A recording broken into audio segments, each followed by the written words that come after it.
Welcome, everybody, into episode 53 of JD's Empire Sports Talk. Back once again, not on a Monday. It is a Tuesday this week. They have thrown everyone off a little bit, but, other things happen in life where we had to change the plan a little bit. But the same show will go on, just a different day. It's a very action-packed show. Of course, Biggie's here, doing his thing with his Yankees T-shirt on. I know he's going to have a lot to talk about, so we'll get to him not good. Bit. Yeah, a lot of frustration, especially over the weekend. And then we'll hit through CT. So CT hasn't been on in a decent amount of time. It'll be fun to have Biggie and CT both on together just because they're both Yankee fans. The perspective they're going to come from. Hopefully they don't get too upset, but you never know. That might be the case. But he'll be on at 8:30, so we'll go through whatever we can before he gets on. And then if we weren't able to finish everything, we'll get to it after CT leaves. But we have a good show coming up. Biggie, you all locked and loaded for this one? I'm ready to go. Ready to go. I can't believe I think it's our 6th episode together now. I think so. Yeah, I think it's our 6th one, which is crazy. Crazy. You know what I mean? Absolutely crazy that we've gotten this far so quickly. I mean, then again, we're doing good work, so I guess it comes with the with the time. But absolutely. We'll start with the NBA. And then we'll get into the NH. Actually, we'll start with the NBA. Then we'll do how you doing second. Usually we do it later on, but we'll do that earlier. Yeah, a little earlier. Get the emotions going quick, and then we'll get to the NHL after that, and then probably CT, unless we'll switch some things around. But we'll start with the NBA. Headline news is Paolo Banchero agrees to a $239 million rookie max deal with the Orlando Magic. So the most a rookie from his draft slot back when he was drafted and all those things that come with that. Signs back with the not back, but with the Magic for a decent amount of time, and this is great for the Magic. I'm glad to see they're actually attacking. They're trying to bring their players or keep their players around for as long as possible. And Banchero, he can do it all, and I feel like the Magic are moving in the right direction. They're one of those teams that I think they sit back and they say, okay, the Eastern Conference is wide open. Why not us, right? Like, why can't it be us? Yeah, and especially for how much this deal is, how much they're putting into this this rookie here. I mean, come on, they got to really believe in this kid, and they're they're making big moves. Yeah, they're putting all their chips on the table with him, and he's been great 2 or 3 years he's been in the league. He's just been really, really good. I know when they played the Celtics in the postseason, you can just tell he was one of the better players on the court. He just had no help around him, of course. Right, yeah. The Magic didn't have a great team, but he went toe-to-toe as long as he could with the Celtics. And, I mean, I'm sure that had to do with it, but just how talented he's been throughout his career so far. And that's the guy you want to build around. So very, very good to see that. And we've got to think about this, though. Okay, so like you just said, the amount of money they spent on Banchero, for another team, that could seem like it's not that much. But for the Magic, I was just gonna say that for the Orlando Magic, that's like that's big. It's breaking the bank, honestly. It's breaking the bank. And the question I had was, do you think they can do more to get this team better? I don't honestly at this point making that big of a move. I don't know if you can. That's the thing. They threw a lot of money at him. I don't know if they have much more room to do anything else. Even if they wanted to, I don't think they could. You know what I mean? They're like I said, they really believe in him if they're throwing him this much amount of money, because I think that gives up a little bit of it gives up a lot, not a little bit, a lot of your money and cap space. So, it's like they're really banking on this, and I don't think they could do much more, even if they wanted to. Yeah, so they're just gonna have to count on development of other guys and just go from there. But at least it's a good step for them, and they gotta take it serious. They have to be taken seriously, I feel, this year. Yeah. Oh yeah. I mean, we've talked about this for the last 6 weeks. The Eastern Conference is wide open. So any team that makes a move like this, it kind of gets them, okay, oh, they're serious. Oh, this team is serious. Like, you got to look at you can't really count anyone out, honestly. No, not right now. Some more than others, but definitely you can't count really anybody out. No, of course, there's teams at the bottom of the Eastern Conference that we know they have no chance. Yeah. But you have to keep everyone, on the toes a little bit and be like, okay, this is a team to watch out for. But we'll move into some other NBA news, and this is the team that honestly might not be a team to watch out for this year. So we just certain teams. Biggie, the Pacers. All right. So now we know Halliburton got hurt, but it's confirmed. The fact that it was confirmed this early after he got hurt, not good news. Halliburton out for the whole season next year. So even if they were to make a run this far, not available, which obviously I don't see that happening now because he's one of the key pieces for them. And then a very, very surprising move, and I think a move that upset a lot of people within like Indiana, of course, that are Pacer fans and things like that. Pacer fan base, yeah. Miles Turner goes to the Milwaukee Bucks. Those two teams do not like each other. So that's the thing I wanted to ask you. I feel put it in our shoes, right? So we have someone like Juan Soto going from the Yankees to the Mets. Oh, yes. I know you were not happy about that. No, I was not.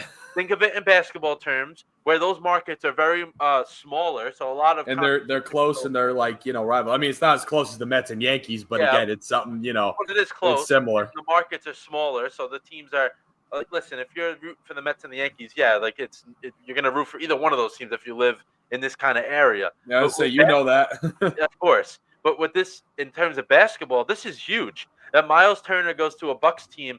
Okay, so now you take Halliburton out of the equation. The Pacers and the Bucks are probably pretty much in the same boat, if I had to guess, without Halliburton. Yeah, I'd say so. And now Turner's gone. What do you take with this, man? That was a weird move that I don't think anybody thought, especially with the Bucks. The Bucks were not considered a team that were going to do anything just because they didn't have any room to do it. I say there's nothing else really. Like they kind of have lost that core that they had when they won the championship a couple of years ago. Yeah, so.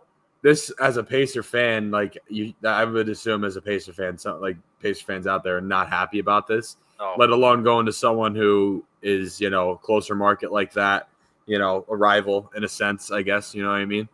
Not like a complete rivalry, but in a sense they are. There, yeah. It's definitely there. And yeah, go ahead. You have the news with Halliburton too. I mean, that's just, and you just lost the finals too. So losing the finals, having your best player out for next season and then trading someone else who, contributed to that team, especially going to someone like Milwaukee, it's not good. I as a Pacer, Pacer fans are probably pissed right now. Oh yeah. And not even the fact that, like you said, trading him, just letting him leave. I know. Yeah. Walk out of the door. And it's he's arguably their second, third best player when he was on the team. Behind Halliburton, of course. Yeah. And then you don't have him either. That's another thing. You don't have him. Very unfortunate. And then for the Bucks, that was another.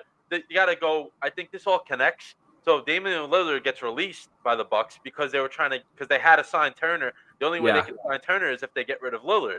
So that's another thing. Now, we all know Lillard's out for the year. Yeah. So that comes with that. That's a whole nother thing that people have to take into account. He's hurt as well. But also the Bucks, all right, so you get rid of Lillard, yes, who isn't available next year. But now you're just replacing him. It's not really. I don't know if that's pleasing Giannis. I really don't. Yeah, no, I don't think it's giving him much of a reason to stay in Milwaukee. No, not at all. And then, not giving him a reason to at all. And then Brook Lopez leaves, who was supposedly Giannis and him were really, really tight. Yeah, he's gone. Yeah, it's not really going with the way the Bucks want, despite them thinking it may be going the way they want. I don't think it is at all. No, they're going down. They're continuing to go down. I should say, continuing because they had been. Exactly, and it's not impressing Giannis. That's what I'm taking away from that. I'd say they're not. If they want to keep him, they're not doing the right things to keep him around. They're actually making it worse on themselves. You know what I mean? Yeah, and I mean they are very limited, so they're doing the best they can, I guess. Sure, but if you want to keep someone like Giannis around, you gotta do better moves than that. Yes, I agree. It's kind of stupid, honestly, at this point. Yeah. Other NBA news will stay. We have a few things to get to, but the next one, Mike Brown was introduced as new Knicks head coach earlier today. I believe it was in the afternoon sometime. Takeaways that I had from the press conference I'll give in the How You Doing segment, but I think it was just best to, just talk about just him being introduced as coach, because last week when we did the show together, we kind of had the feeling that it was going in that direction, but now it happened, and I talked about it on my my episode when I did on my own the other day over the weekend. I don't think that I'll get into it a little bit more in depth, but I don't think it was a move that you say full-blown upgrade, and I also don't say it's a downgrade. I kind of feel like it's you just take one guy out of a certain seat, you replace him with someone else, and you keep all the other pieces together. It should be going the way you thought it would with the other guy. That's what I'm taking out of this. But the reason why that Tibbs was gone is some things happened, I guess, that they just couldn't agree on. So they said, okay, if we have the ability to bring in a coach at the same caliber, which they think, as Thibodeau, okay, we'll do that, and then we'll keep everyone else around. Maybe a few different coaches leave, some say, because supposedly all the mostly all of the assistants are staying. So I don't think Okay. that's not really a much of a difference if you're just replacing, the talking head, if you want to Yeah, the say head coach. Yeah. head coach. I don't really think it makes that much of a difference. But I just wanted to get your perspective on this. Do you think I'm making sense of what I'm going to here? Of it's not really an upgrade or a downgrade, kind of the It's same, kind of the same thing. Yeah, no, I agree right? with you. Yeah. I don't think it's much of a oh my God, Mike Brown. And it's not like a oh my God, why Mike Brown? It's the Yeah. same thing. It's like, okay, cool. He's a good enough coach, similar to Thibodeau. So cool. We're probably going to be, just as good. And I think that's our ceiling still. I don't think it's going to, at least for the Knicks. I don't know what you think about that, but I don't know. I think they kind of stay in that same realm of they may get to the finals. They may not get to the Eastern Conference this year. I think their ceiling is where they were last year still. I don't know what you think, but I'll save that for next segment. I'll got save it. Got it. Okay. because I have a lot to say about that. I Okay. like All right. where you're going. I wanted to hear your opinion on that. I got you. Yeah, I'll give it the next segment. I don't want to sound Sounds like good. a Knicks homer in the NBA part, but I will sound Right. like how you doing one. But Yeah. the next trade, not like a huge trade, but definitely A worthy lot of going talking on. about. Just because there's some guys that are borderline like kind of lower end starters to bench players that in this trade, 3-team trade between the LA Clippers, Miami Heat, and Utah Jazz that had John Collins going to the Clippers from the Jazz, Norman Powell going from the Clippers to the Heat, and then Kevin Love and Kyle Anderson going from Love is going from the Heat obviously to the Jazz, and Kyle Anderson, I think the same thing, and a second round pick to Utah. So this trade, I feel there's one team that definitely won this trade. I think we were probably on the same wavelength with that one, but it overall, like for Utah, they probably for them they probably lost the trade. I would say honestly, Yeah. said that Kevin Love is not going to stick around. And Kyle Anderson, he's all right. And then the second round pick of 2027, I guess you can consider that the best asset. What's that going to do though? Got. Yeah. I guess it's more so like you want to make a big trade at the time. At least we have another second round pick to use. That's what I'm trying to give them the benefit of the doubt. But to me, the Heat definitely won the trade because Norman Powell is a guy that could score with the best of them. Yes, he's not consistent as the top scorers in the league, but he can go out there and give you 20 points if you need him every night. And he can do it as a starter or do it as a bench player. And the Heat, once again, another team in the East. Okay, the East is open. We're going to do a little bit now to get better. And then if we do good during the season, I could definitely – honestly, I know this is a little off topic, but I think this year's NBA trade deadline could be the biggest one yet. And I know it's months away, but I think that in terms of the Eastern Conference – if teams that are teetering at that 500 mark, they think they can go out there and get somebody to get them to the next level, they're going to do it. Oh, yeah. No, I agree. And I think that that's what this trade does for the Heat. It allows them to not give up much, but allows them to get better in the short term, see what they can do with the group they have, and if they feel that they can get to a certain point, we're going to go out and attack the next move. I would say this is a setup for the Heat at least. I think this is a setup for bigger moves during the trade deadline in the middle of the year. I think a move like this is, like you said, short term. That's a good way to put it. I think that's probably one of the best ways to describe that. I think this is setting up for future moves, and I think they're going to be bigger. And like you said, the Eastern Conference wide open. I feel like a lot of teams. You're going to see a lot of moves out of the East. That's my prediction. You see a ton of big moves. All the big moves are going to be in the Eastern Conference this year, I think. Yeah, and also if you're a team sitting in the Western Conference, you're like, we got no shot at making the playoffs. We're looking up at 8 teams that are way better than us. Yeah. You're like, okay, maybe we should trade some guys and help get better for the future because we don't have it this year. And then it's very disparate. It seems like I feel like it's disparate bad. Besides the top 2, our teams in the Eastern Conference, in my opinion, besides our 2 teams, 7 probably in the Western Conference would be better than what the next team would be in the East, I think. I think you can compare it that way. And for the most part. One other thing I wanted to talk about in this trade was John Collins going to the Clippers. He'll be a bench piece for them just because the Clippers have a ton of depth. They've done a great under-the-radar job this entire postseason, and they had a surplus of guards, which is why Norman Powell getting traded makes a little sense. And bringing in a forward off the bench, but they have a ton of depth. I would not be shocked if they make a little bit of noise in the Western Conference because that could be a key difference. A team having ability to go to 9 or 10 guys compared to 7, that could be a big thing. And that's something we talked about during the finals too. The difference between OKC and Indiana. Yeah. So that's big for the Clippers. Like they have, of course, their stars that they want, but they also have guys they can go to on the bench and they'll trust them. And Ty Lue's a good coach as well, so I know you Yes. know a little bit about Ty Lue, Oh but yeah. he'll be he'll be good for them. But then yeah, the Jazz, nothing really to say about them. I think they didn't do good in this trade. It probably more of a salary dump for them, which is something they've just been in. They don't Yeah, really. but I also think it's a good setup for something bigger at the trade Yeah, deadline. yeah, it could be. It could be in the future, of course, for the Jazz because they don't really look Yes. like they have a roster to compete in the Western Conference No, this year. no, Not at definitely all. not. But some other moves that happened was DeAndre Ayton going to the Lakers, so they did get their center. There was a huge bidding war with Ayton, and I think it was. Why can't I remember the other team off the top of my head? But there was two teams really battling for DeAndre Ayton, and the Lakers Yeah, came away with him, which I think does make LeBron a little happy. But I I was gonna don't know if that say. I don't know if it moves the needle that much though. But it does definitely puts him in a better mood Yeah, to have a center. it does put him in a better spot to stay there. It gives him a little bit of a reason to not leave. Yeah. But I don't think as much as you would think. People may think, But yeah. but I still think it's an improvement for him. Yeah, and compared to what they had, I mean, I don't want to take anything away Yeah. from Jackson Hayes, but Jackson Hayes is nowhere near what DeAndre Ayton. I was gonna say DeAndre Ayton's definitely a better player.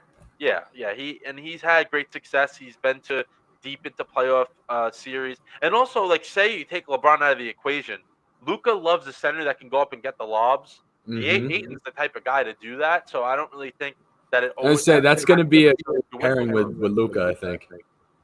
Yeah, I don't Him and think that Ayton. I don't think they're making many moves like you were just about to say. I don't think they're all these moves that Lakers will make and now in the future will be predicated to LeBron. I think they're No. going to move on to Luka because he's the younger guy, the guy they want to give a contract to soon. Like there's a lot of things you got to take into account in that. If they can make him happy and make the team better for him, they're going to do that first before I think what they would do for LeBron. Oh yeah, no, I agree with you because LeBron, like as good as he is, he's not going to be around like terribly long, like not that anymore. Much not that much longer. Yeah. Luka, if he doesn't, eventually leave LA, which I don't think they're trying to keep him there for his career. I'm assuming. You know what I mean? Yeah, they're going to try to. They're going to try to. I don't know if they will, but they're looking at Luka now rather than LeBron, I think. Yeah, because LeBron's going to be solid no matter what. You know what I mean? Even at his age, and again, like I said, he's not going to be around too much longer. But they're going to focus on Luka now, I think, especially an organization like the Lakers. You know what I mean? They're at a point where they, it's not like, oh my God, we have LeBron. You know what I mean? They're one of those organizations where they need to, like, if they have someone like LeBron, they need to hone in all on him no matter what and forget everyone else. They're in a position where they can look to the future and build out other guys. Not saying they're the best team in the West or anything, but they're, again, one of those higher up organizations that has had success and really popular. And you know what I mean? That does play a factor in all this stuff, I think. Yeah, definitely. It's not like you're talking about. It's not like LeBron's on like the Sacramento Kings or the Wizards or something. You know what I mean? Yeah, no, exactly. They have all the attention on them for the most part. So that's a very valid point that you made right there. Next thing was SGA signs a supermax with the Thunder. So that's he should have. Yeah, as he should. Well deserved. Well, more than well deserved. Yes. He had to do. Of course, that team is good, but they don't go as far as they did without him. Of course, I agree. He's that talent. Shout out to the Clippers for trading him back a few years back. I mean, I can't believe they did that. They let him. I know. Go. Crazy. They look stupid now. Yeah, absolutely crazy. And they look very foolish, like you said. They look very, very dumb for doing that. But yeah, the Thunder are just gonna. That's what they do. They keep their guys. That they think that are valuable to them, and SGA is of course that caliber, and a super max, man. I forget the amount of money that they said off the top of my head, but it is a ton of money that's going to SGA's bank account, and I'm sure that he's not going to stop working. Like he looks like one of those type of players that will keep going. Yeah, you got it. 4-year, $285 million. Wow. Okay. Yeah. How about that? That's a little chunk of change, I guess we could say. Yeah, a little more than a chunk. Yeah, wow. I'm stunned by that, but that's deserved, though. It is. Yeah, He's great. Of course. And then 4 years from now, he'll get something even more than that, and he'll stay with the Thunder for the rest of his career, unless things happen. We hope so. That's the beauty of the NBA is that he only signed a 4-year deal. So if things don't go, we're not going to say that. I say if they go down, he might be gone. He'll be gone. That's just the nature of the NBA, though. That any other sport that wouldn't happen. There's no guys that are really truly committed to their team anymore. I'm not saying SGA's not, but the type of deals they sign show that they're not truly committed to this. Oh yeah, they're all short-term contracts and all that. You don't see a lot of long-term ones anymore. No, short-term, a lot of money, so they get paid in the present, and then they go somewhere better. Go somewhere in the future if they feel that way. Look at the Sacramento Kings. I know we gave them a little shout out before, but they're bringing in Dennis Schroeder. That's pretty good for them. Shame on the Kings for letting a few point guards leave their organization within the past few years. Tyrese Halliburton, De'Aaron Fox. There's another one I can't think of right now. De'Aaron Fox is the big one. Yeah. I remember that. They just traded him with this year. Yeah, let him go. The Western Conference to the Spurs. So they at least they got themselves a point guard who's respectable. Schroeder is a veteran. He'll do his thing for them. He's been around for a minute, right? Yeah, he's been around for a while. 3-year deal too, $45 million. So that I'm assuming that they want to put their trust in him to lead the a little bit of a younger squad. So I get it. But we'll see what happens with Schroeder and see what the Kings can do this year with the revamped roster a little bit. And then to me, I know we haven't really done this yet, and I don't think we should do it yet. Off-season winners for the NBA because there's so much more that can happen. Oh, yeah, this is crazy right now. Like, the point of the NBA season, like, even though the finals ended, 3 weeks ago now? Right? Yeah, and the draft, the it's been over. It's crazy. It's absolutely crazy. But if we did have to give a team that consider a team as a winner, I'm going with the Denver Nuggets of what they've done so far in the postseason. And none of these moves have been flashy. I know I had Jonas Valanciunas trade. Finally, Jokic has a guy that can back him up that is a really good player. He can arguably start on teams in the NBA, but he's going to be the backup to Jokic. He'll get a lot of minutes. Then we said last week about Bruce Brown, a guy that was with them when they won the championship. He knows that culture. He's a glue guy. I kind of consider him like a Josh Hart type player, a guy that can go out there and do whatever is needed for the team on a given night. And then Tim Hardaway, a guy that played great for the Pistons. Kind of felt like he's willing to take a little bit of more of a reduced role to win, because with the Pistons, he took a ton of shots every night. I would say he had to, yeah. Yeah, he's going to be a bench piece for Denver, and I feel he's going to be really, really good for them. So then you add in Cam Johnson, who was traded, who I said that I think that he would be a better fit than MPJ. That's 4 moves they made within the last 2 weeks that have gotten them significantly better. And I like what Denver's doing. What do you think? You agree with me on that? Or yeah, no, I agree with you. Again, it's not really flashy. It's kind of what they need because remember, they won a title 2 years ago now, right? So I think so. 2023 was it? Yeah, around 2 3 years ago. So again, they haven't fallen off tremendously like some teams do. Yeah, they haven't. But they haven't been that level, and I think it's little things that deteriorated them a little bit. So I think making these smaller moves and getting some of these guys in here will help them kind of get back to that point. I'm not saying win the finals again, but it will get them back up to a more competitive. I'm not saying they're a bad team, but a little more like a championship level contender. You know what I'm saying? Yeah. I that's what I was gonna say was like, listen, they played the Thunder the hardest out of the entire postseason. They took them 7 games. So they're not that far. They're not as far as maybe people thought. So I think that the thing they needed was depth. This is the thing with a lot of these teams that we keep saying. Yes, they seem to have a ton of top-end talent, but they lack in the bench area. Yes. Their bench is really, really good. Insane that you have these type of players on your bench. I'll say, well, now, Yeah, great for Denver. I always liked them. I feel like they built the right way, and now adding to this team. And that I think they just catapulted themselves into that Thunder where we're saying that they're not there, but they played Thunder 7 games. Right, but no. Like, you can compare them. Like, okay, the Thunder and the Nuggets, they can very easily match up in the Western Conference Finals this year. Yeah, I was just going to say that could be a possible finals matchup, yeah. Yeah, and Western Conference Finals, I should say. Especially with what the Rockets did. Denver had to try to match that some way. The Thunder literally bringing back every single piece of their championship team. Yeah, Denver had to do something, and they didn't have the ability to go out there and do something big. So they had to do this, and you never know that the little pieces like this coming together can lead to something big in the future. So that's great to see that they're going in the right direction. And then the last thing we had, I just wanted. I'm not really going to talk about it. I'm not a huge fan of it. The NBA Summer League is underway. Mhm. Those high end draft picks, most of them are playing. Ace Which is Bailey, good. who we clowned on last week, did not do well in his first game. He played better in his second game. Bronny James is getting some time in the Mhm. summer league. He looked great in the game he played the other night. So of course it's not he's not that important because he's not the greatest, but good player for the summer league, and we'll see if he can develop in any way. But the summer league's underway. That'll go, I think, until another week or two. So we'll see who wins. Very intriguing guys just playing, and you never know. There's always guys that now. I don't know if you knew this, Biggie.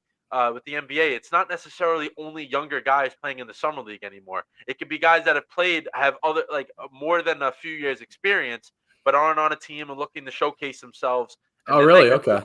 yeah, then they get signed from the summer league. So it used to be really only rookies and I second was gonna year say, I guys. remember it always being just rookies Yeah, and no, like it's not G the League case. guys.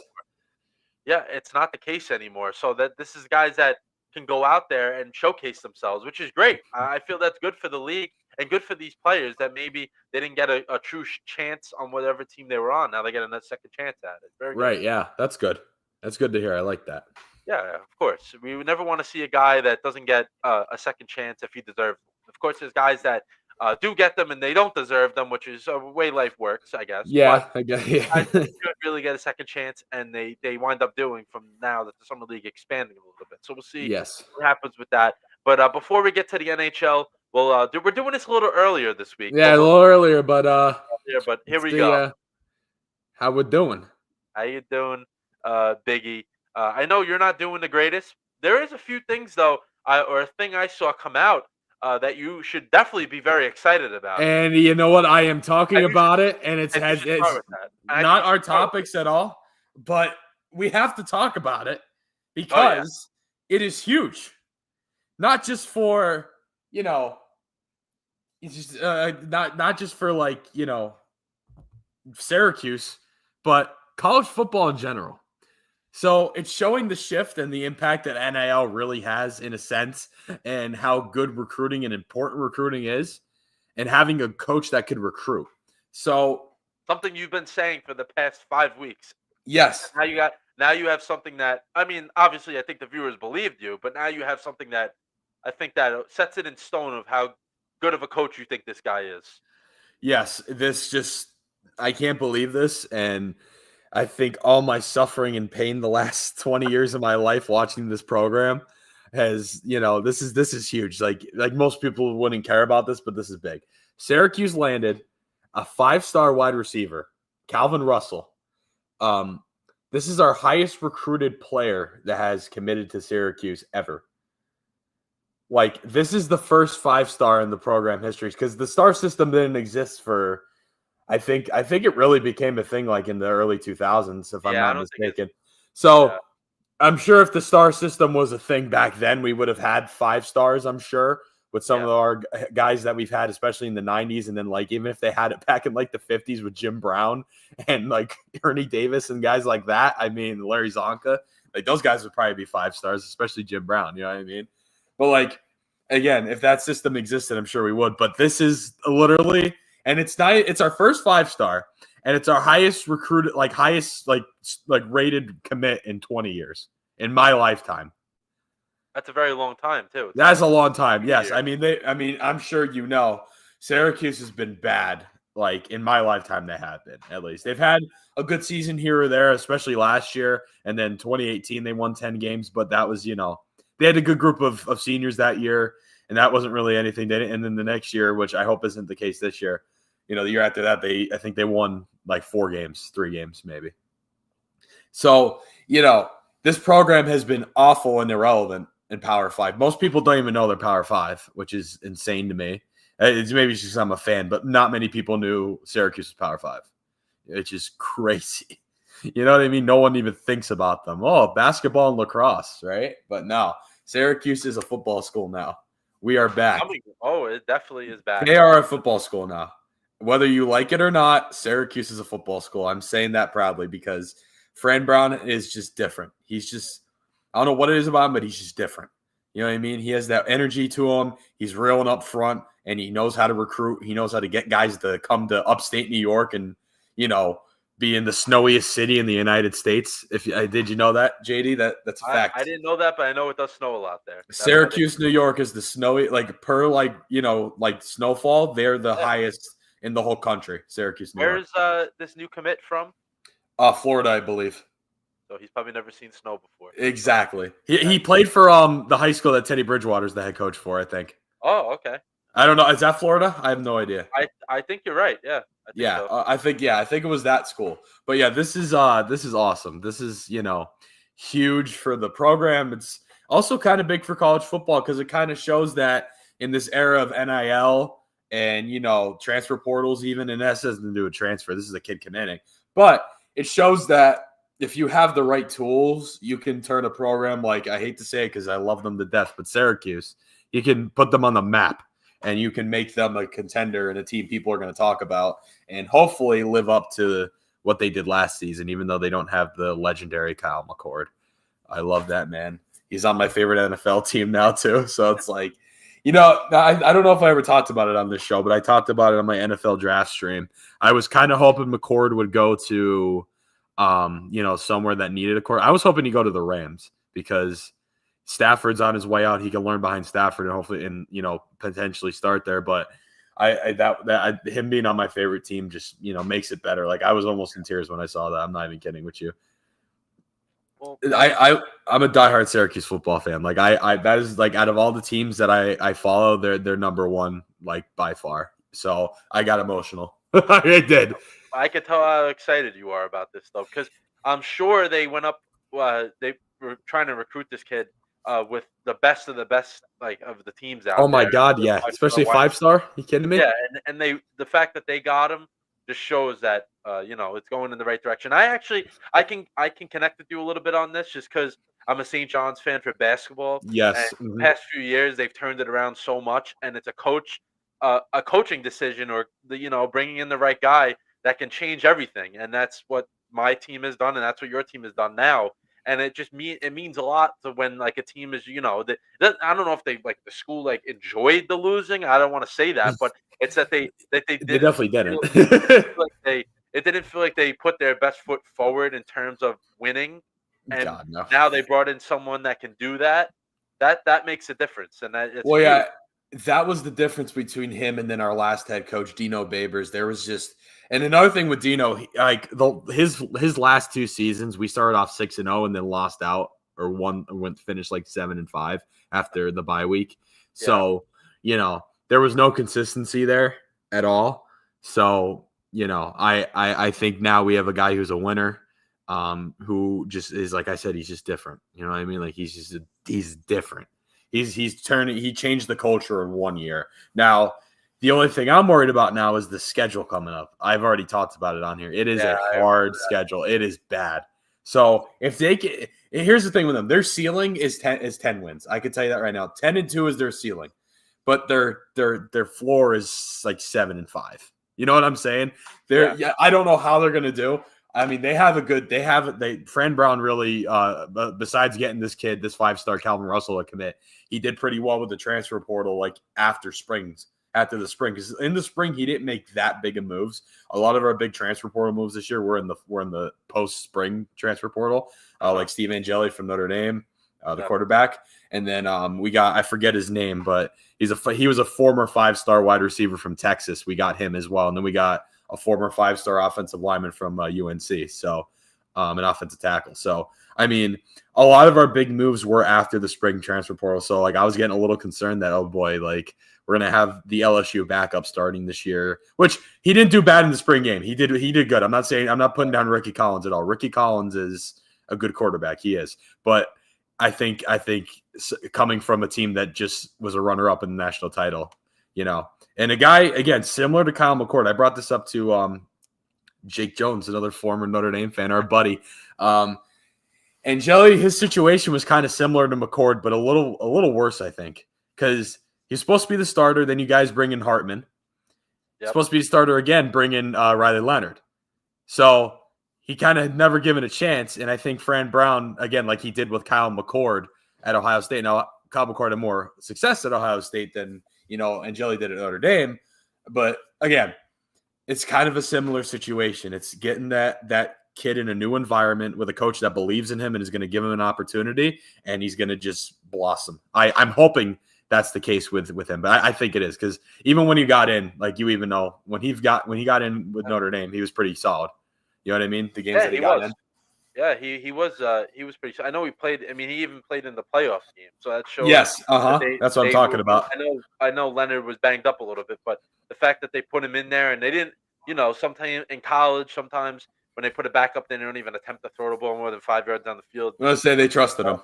They did trust him, and he got them a huge field goal. I remember at the end of the first. I'm gonna say they didn't go like down like that. It wasn't Oh, like, they oh didn't. god. Kept them right in the game, and then they wind up winning. So yeah, I think he's going to be great for Syracuse, just because he could throw and he can run if he has to, but that's not really a big part of his game, which doesn't have to be, of course. Like, you don't have to run, but Yeah, I mean, Kyle McCord didn't that much. He was yeah, more of a straight just passer. You know what I mean? yeah, exactly. Only if you have to, and that's big.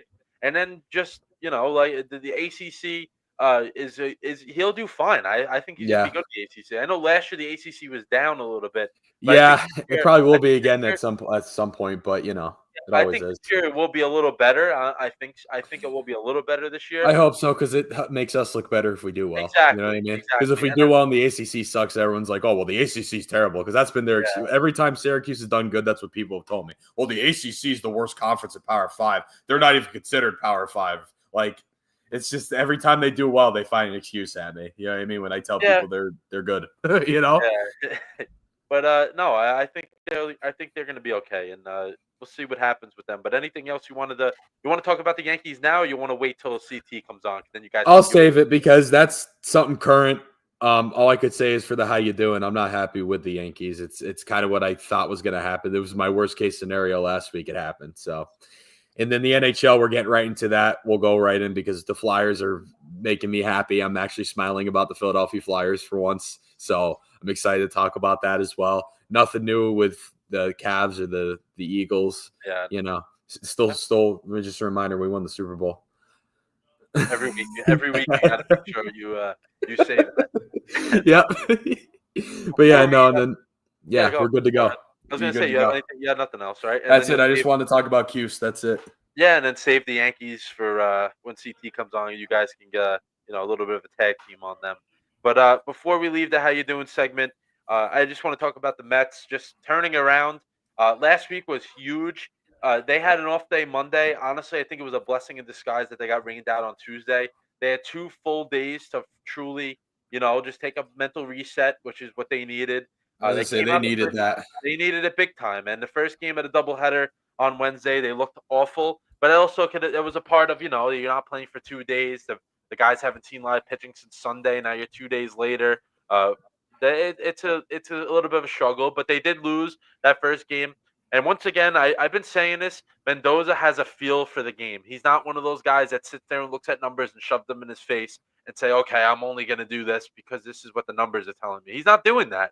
And No. yes, it's good to use analytics when the time is right, but you can't use it all the time. The fact that last year he moved Lindor, I talked about this when I was doing my show the other day. Moved Yeah. Lindor to leadoff spot last year. It worked. Team went on a run. Lindor struggling a little bit. He goes to Lindor. He says, "All right, we're going to move you down to number 2. We're going to let Nimmo bat first, just for tonight. We're going to see what happens. We're not going to set this in stone, but we just want to see how it goes." They do it. They win game 2 at a doubleheader. Then they go out Thursday. Nimmo didn't bat leadoff, but they put Marte in leadoff. Someone that has done it before. And Marte's older now. There's a lot of things wrong with him, but he can Right. still hit it. He can still swing the bat. And they put him leadoff. He hit. Then Lindor in the 2 hole seems like he's a little bit more comfortable there. It's just that Mendoza has to feel the game in a good way, because sometimes, yeah, managers can maybe overthink things. I don't think he does that. But also, you have to give credit to the players as well, because it can't just be him saying, "I'm going to do this." And at that level in the pros, you have to you have to have the respect of the players, and they definitely have it for Mendoza. Because there could be guys that are very stubborn and be like, "Oh, if I was Lindor, getting paid all this money, I'm a starting shortstop in the All Star game. I'm not gonna. I mean, I don't want to move out of leadoff spot." But he's willing to help the team win. So it's a perfect combo of the leaders that are there are willing to do whatever it takes, and Mendoza is not afraid to make a move to do whatever it takes to win. And I think that was big turning it around for them because the pitching still sucks. Honestly, right now the pitching sucks. So Yeah. I'm not gonna sugarcoat it. But it's also guys are coming back from injury. Senga will pitch Friday night. That's huge. Manaea will pitch Sunday at some point. I know they mentioned about having him and Clay Holmes share the game because Clay Holmes is pitching right now. And as I look, he only given up a run in the 4 innings, so he's doing good. But Holmes, they don't want Clay Holmes to go all the way until next Friday without pitching, so they'll let him pitch Sunday because that'll be normal rest for him. So it's good. The pitching staff is getting healthy, but they don't have pitching. This weekend against the Yankees was a complete joke of the guys that were throwing out there, and they still were able to win 2 out of 3. I can't complain that much. But Sunday, the guys they had out there was just not MLB caliber pitchers, and they've basically used the entire AAA bullpen at this point. But reinforcements are on the way, so I can't get too concerned about that. And they had a good week, 4-2 week. Tonight they're losing 1-0 against the Orioles. I expect them to win this series 2 out of 3. And then against the Royals, same thing. I expect them to win 2 out of 3 against them. They have to have a 4-2 road trip at the very least. This is 2 teams that are very beatable and 2 teams that haven't. I know the Orioles have been better. They're not good this year, and the Royals have stunk for the last month or so. We every time we check in on the standings, they get worse. So those are those are 2 teams that have to beat up on this week and go into the All-Star break on the right note. And Jesse Winker's back as well, a left-handed DH, which is something they have not had any threat of since he got hurt. So it's good to see him being back. And something I said last week as well was him and Manaea bringing the energy to this team. We'll see how they can do that, and I'm sure they will. They'll be fine. But the Mets are able to get out of that skid was huge because they were like 3-16 at some point. Right. Senga went down, so I'm very happy to see that they turned it around. And you said it last week. You said either the Mets or the Yankees, they're going to have a type of weekend that's going to catapult the rest of their month. And and the Mets didn't might go have the done way that. I thought. Yeah, for you, yeah. For me, yes. For you, your team kind of went a little backwards after the weekend. And for me, I'm like, okay, this could be the type of weekend that this team needed to fire them up a little bit. And you can tell they had a little extra juice on the. And I also think that doubleheader helped. Like it helped that extra day, like you said earlier. I think that did help them. 100%. Doubleheader definitely started off the week great, with the weekend series against the Yankees definitely got the juices going a little bit, and then it hopefully they can carry this into a good way. And as I'm speaking, Jesse Winker is up, but for the how you doing segment, that'll do it. Oh, actually, I forgot the Knicks. Mike Brown. I said I would. I know you asked me. The question was, would they be? Do you think they'll be in the same boat or like a little bit better in terms of the team? And within the last 2 weeks, they've gotten better. I think just because the bench signings they've made, bringing in Yabusele from the 76ers, who's a reliable backup forward, who I think he averaged around 10 points a game within that range. And then Jordan Clarkson, who's someone I foreshadowed it last week. You did, yeah. But he is a really legit weapon off the bench, and he'll be a great 6-man for them. So in terms of the team, I actually think they got better. And with like we keep saying, the Eastern Conference is down. If this, my opinion as a Knicks fan, if this team doesn't make the NBA Finals next year, it's a failure. That's what the expectations I have out for this team. If they don't make the NBA Finals, it's a failure. That's just what I'm taking out of this. And we'll see what happens. But guys get hurt, things like that. But the roster construction and Mike Brown coming in as the head coach, finals or bust. That's what I'm getting out of this, and we'll see what happens. Yeah, that's it. You got to have high expectations. That's the team is too good to not have high expectations. Yes. Mm-hmm. But yeah, that'll do it for how you doing. And moving to the NHL here, your Flyers, man, they're retaining guys, they're bringing in guys that people didn't expect. Yes, they are flying under the radar. Biggie, take it away. Yes, so the Philadelphia Flyers have basically said we're building a young core right now. We want a young core on our team to go forward because they're not completely rebuilding. I don't think they should have personally, and they're not, which is good. I thought they were going to kind of dump everyone off after Tortorella got fired, but they haven't, especially because they were a younger team. But I just think they need a little more around Michkov, and they are absolutely doing that right now. So the big move was a couple 2 weeks ago now, Trevor Zegras coming in. Yeah. So again, I said that was big because he's a great up and coming forward, and it also or a winger, sorry. And you're pairing him up with Jamie Draisaitl, his former teammate from Anaheim, who I think that those two together were great in Anaheim. And we did mention this or I think I did. I forget. I mentioned it somewhere. I don't know if it was on the show or to someone else, but I said this is looking good for Cam York to stay, and I was right. We just signed Cam York to a 5-year, $25 million deal. I think that's one of the best moves they could have made.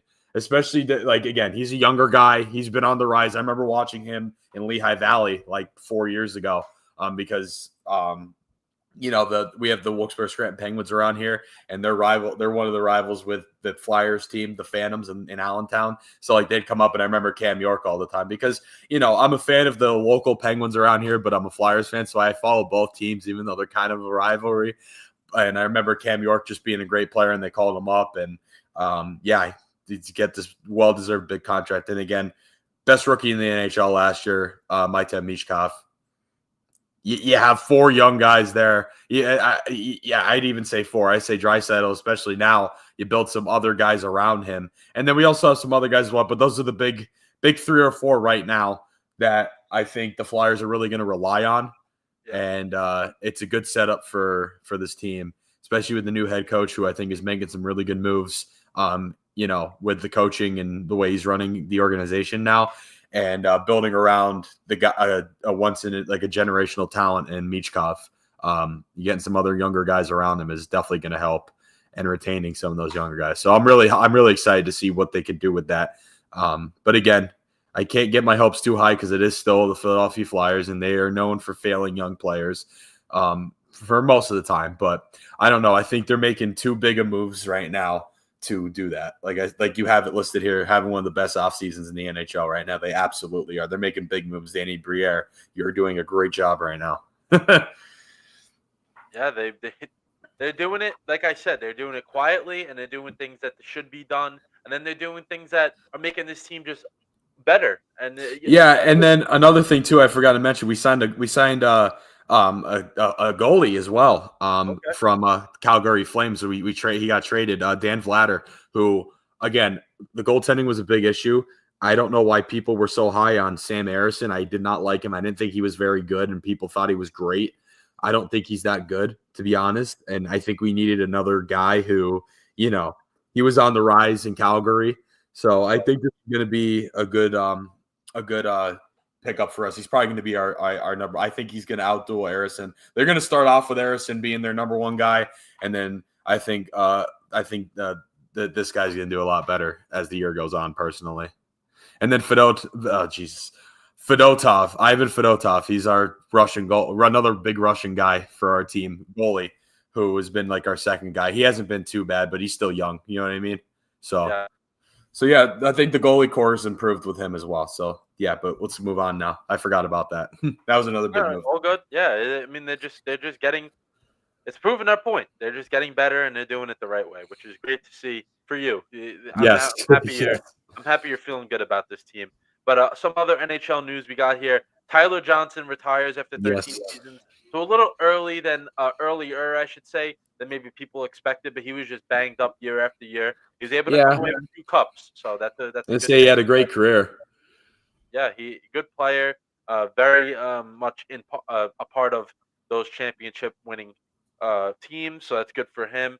Dmitry Orlov signed a 2-year deal with the Sharks. He was a long-time Capital. I remember that was probably hitting Caps fans kind of hard, I think. Yeah, just because of how long he was there. I was about to say, I remember him when I was in middle school. Playing like Chell, and just how good. I'd be like, I gotta watch out for this guy. He's a great defenseman, and him going to the Sharks. Yeah, 2-year deal, good for him. And then Nick Ehlers signed with the Hurricanes, 6 years. Carolina. Yeah, what I wanted to get your take on this. He's this is a big contract. You like what Carolina did here? Yeah, I don't know if I think it's good because they've been another team. They didn't get to Florida's level, obviously, but they they kind of are one of those teams that went from 0 to not 100, but rised up quite a bit in the last couple of years. And they haven't gotten to a point yet where they've been Stanley Cup. They've been Stanley Cup contenders, but they haven't gotten to that point. So I think Ellers will help them a little bit. Do I think it's a little high? Yes. But I think it's not a bad move for them. They need to do a little bit more to kind of get over the hump, I should say. Yeah, and we literally said that. Like they're a team that gets to a certain point and they continue to lose and lose and lose and lose. So that's a good thing that they're trying to do it. Yeah, maybe spent a little extra money, but sometimes when you Yeah. want to get things you want, you got to do a little extra to do that. And the last little thing we have of NHL here, 40-year-old. Of course it's worth noting his age because he looks like he's 65, but he's still Brent Burns signing with the Avalanche. So 1 year deal. Colorado. Potential little. I know you love saying this. The ring chasing. Potential ring Yeah. chase here with I think Brent it is. Burns, Yeah. right? I think it is. Yeah. Yeah, you think so? Absolutely. Yep. But I He's always at that like point. that joke. 65. He looks like he's 65, He especially with does. the beard. It's So the I know beard. It's just the beard. That's why. Because it's that's beard. exactly why. Yeah, the beard, and then when he gets, of course, he has no teeth from playing hockey, so that doesn't. Yeah, he looks like one of those old school guys. Yeah, but he does a good job, and with the Avalanche, definitely a ring chase moment. But before we have CT in the waiting room. But before we bring him in, I think this chalk moment is going to make both you and him laugh. Honestly, Yeah, I don't know about laugh, but a little disappointed. And I'm sorry, guys, our graphics are not working, but it's whatever. Yeah, we're going to get those fixed for next week. It's some Yes, we will. technical difficulties we've Some been StreamYard issues. Yeah, we gotta iron those out. But the chalked moment or my chalked moment of this week is so the Mets were playing the Yankees, of course, over the weekend, and Saturday was a not so good game for the Yankees all around. But then in between innings, Anthony Volpe, of course, Yankee shortstop, who's taken a ton of heat. CT is going to get after him in a little bit. Not just him, but his and you as and his dad was in the middle of an argument. And his a lot dad. going on. Yeah, a lot going it's on. bad. There was a Mets. I think it was a Mets fan going after his dad, saying his son sucks or whatever, and his dad did not like that, and he got into an argument. But staying on the field was Volpe. So in between innings, the usually the infielders, they may toss the ball to the outfielders as they're coming in. So Volpe has the ball, he takes it, he throws it up to Judge. Judge is not looking at him, and he hits him right in the side of the eye. I think it was around here. So I was out at the time, so I'm looking at the TV. I'm like, why does Judge have a Band-Aid on his his eye is swollen? I'm like trying to figure it out. Then as they show the replay or whatever, and I just see a ball hit him. I'm like, who did that? I'm like, maybe a fan threw it at him. Like I didn't know because I couldn't hear what the TV was saying and all that. Yep, nope. So then they show it. And it was like, oh, Volpe throws the ball at him. He wasn't looking. He hits him in the side of the face. I'm like, oh my god. I'm like, that's the last guy that can hit Judge at this point in time. What the hell has been going on with him at shortstop? Yes. That's the last guy that should be doing anything there and Judge. Absolutely. Yeah. That just because of the heat he's been taking, and all the different things that are going on with him. And also, what if he hit Judge in the eye? Like actually, I was saying, what if it's a little more than just a little boo boo with a Band-Aid? What if it was, hit him right in the eye or he's out, and then what? His head? Yeah. Then you lose your best player and the guy that carries the team from a very, very important stretches. You never know, man. That's very I don't know. Very weird situation that maybe next time he'll learn not to throw the ball up when someone's not looking at him. I know the sun was in his face. That could have been another thing, but a lot going on there. But yeah, I wanted to make sure I got that one out just because I found it fun. Not funny because Judge got hit, of course, but funny of who did it and when it happened and all that stuff. And then, of course, his dad getting in an argument. It all Volpe. The Volpe family had a rough weekend. Let's say the yeah. But hopefully for him, I like him personally. I think I do too. But he's a lot of pressure on him. There's a lot going on right now with him. Yeah, a lot going on. A ton of pressure that he may not be able to handle right now, and we'll see what happens with him. But I know it is 8:27, but we're gonna bring in our guy CT. Welcome in the Hammer, Chris Thomas. CT, how are we doing, man? Good. How are you guys doing? Good. I know Biggie and CT never actually talked to each other and met before, so this should be really, really fun. But you guys have one thing in common that we'll get to in a little bit is you're Yankees, and both of you definitely have a ton of frustration going out towards some players and maybe a manager. Maybe we'll get to that in a little bit. But CT, we'll start with the All-Star rosters. I just want to go through all the names first, and if you have anybody that you want to talk about, just jump in and stop me. And then Biggie, you want to read actually the American League Yeah. If you can get it pulled up, let me know when you get it pulled up. The starters and reserves, of course, and then the pitching staff they got. And then once we get through that, we'll get to the National League. But CT, if you have any guy that you want to specifically talk about, just jump right in and go. All right. All right. All right. Biggie, whenever you're ready, get through that. Good. American. Okay. Yep. So here we go. So our starters here, we have Cal Riley, which we talked about before in the show. Fan favorite of the show. We love him. Fantastic. Hope to get him on the program one day. First base, we have Vladdy, and no surprise there. Surprise of the season he's having, but no surprise right now that he's an all-star. Torres from Detroit, who are fantastic right now. Good to see him doing well. It's kind of upset when he left, but he's doing great in Detroit right now, and the Tigers are fantastic. So third base, Jose Ramirez. Shortstop, Jacob Wilson. Judge in the outfield. Riley Green, another great player from Detroit in the outfield as well. Javi Baez out there. And then the DH is Ryan O'Hearn from a, disappointing Orioles team. And CT, the thing I wanted to get to you with was I think I know what you're going to go to as your surprise starter of this group. And I honestly, I can't believe that he's even gotten back to this point. Are you going to say what I'm thinking? Yeah, I was. I mean, Jacob Wilson's having a great year for the A's, and it's surprising that he's starting over Bobby Witt at shortstop. Yeah, but Javier Baez has been the biggest surprise. He's the biggest surprise, and I'm shocked that he's an all-star starter this year. He's having one heck of a year. He made a great play on a shortstop earlier, I saw today, and he hit a bomb yesterday. He's really turning it around. I mean, he used to be a meme, and people would just make fun of him for swinging and misses and sliders 5 feet outside the strike zone, but he's really turning it around, and it's one of the reasons out of the 9th spot why the Tigers are really good this year. Yeah, he's done everything that the Tigers have asked of him, especially on the best team in the league.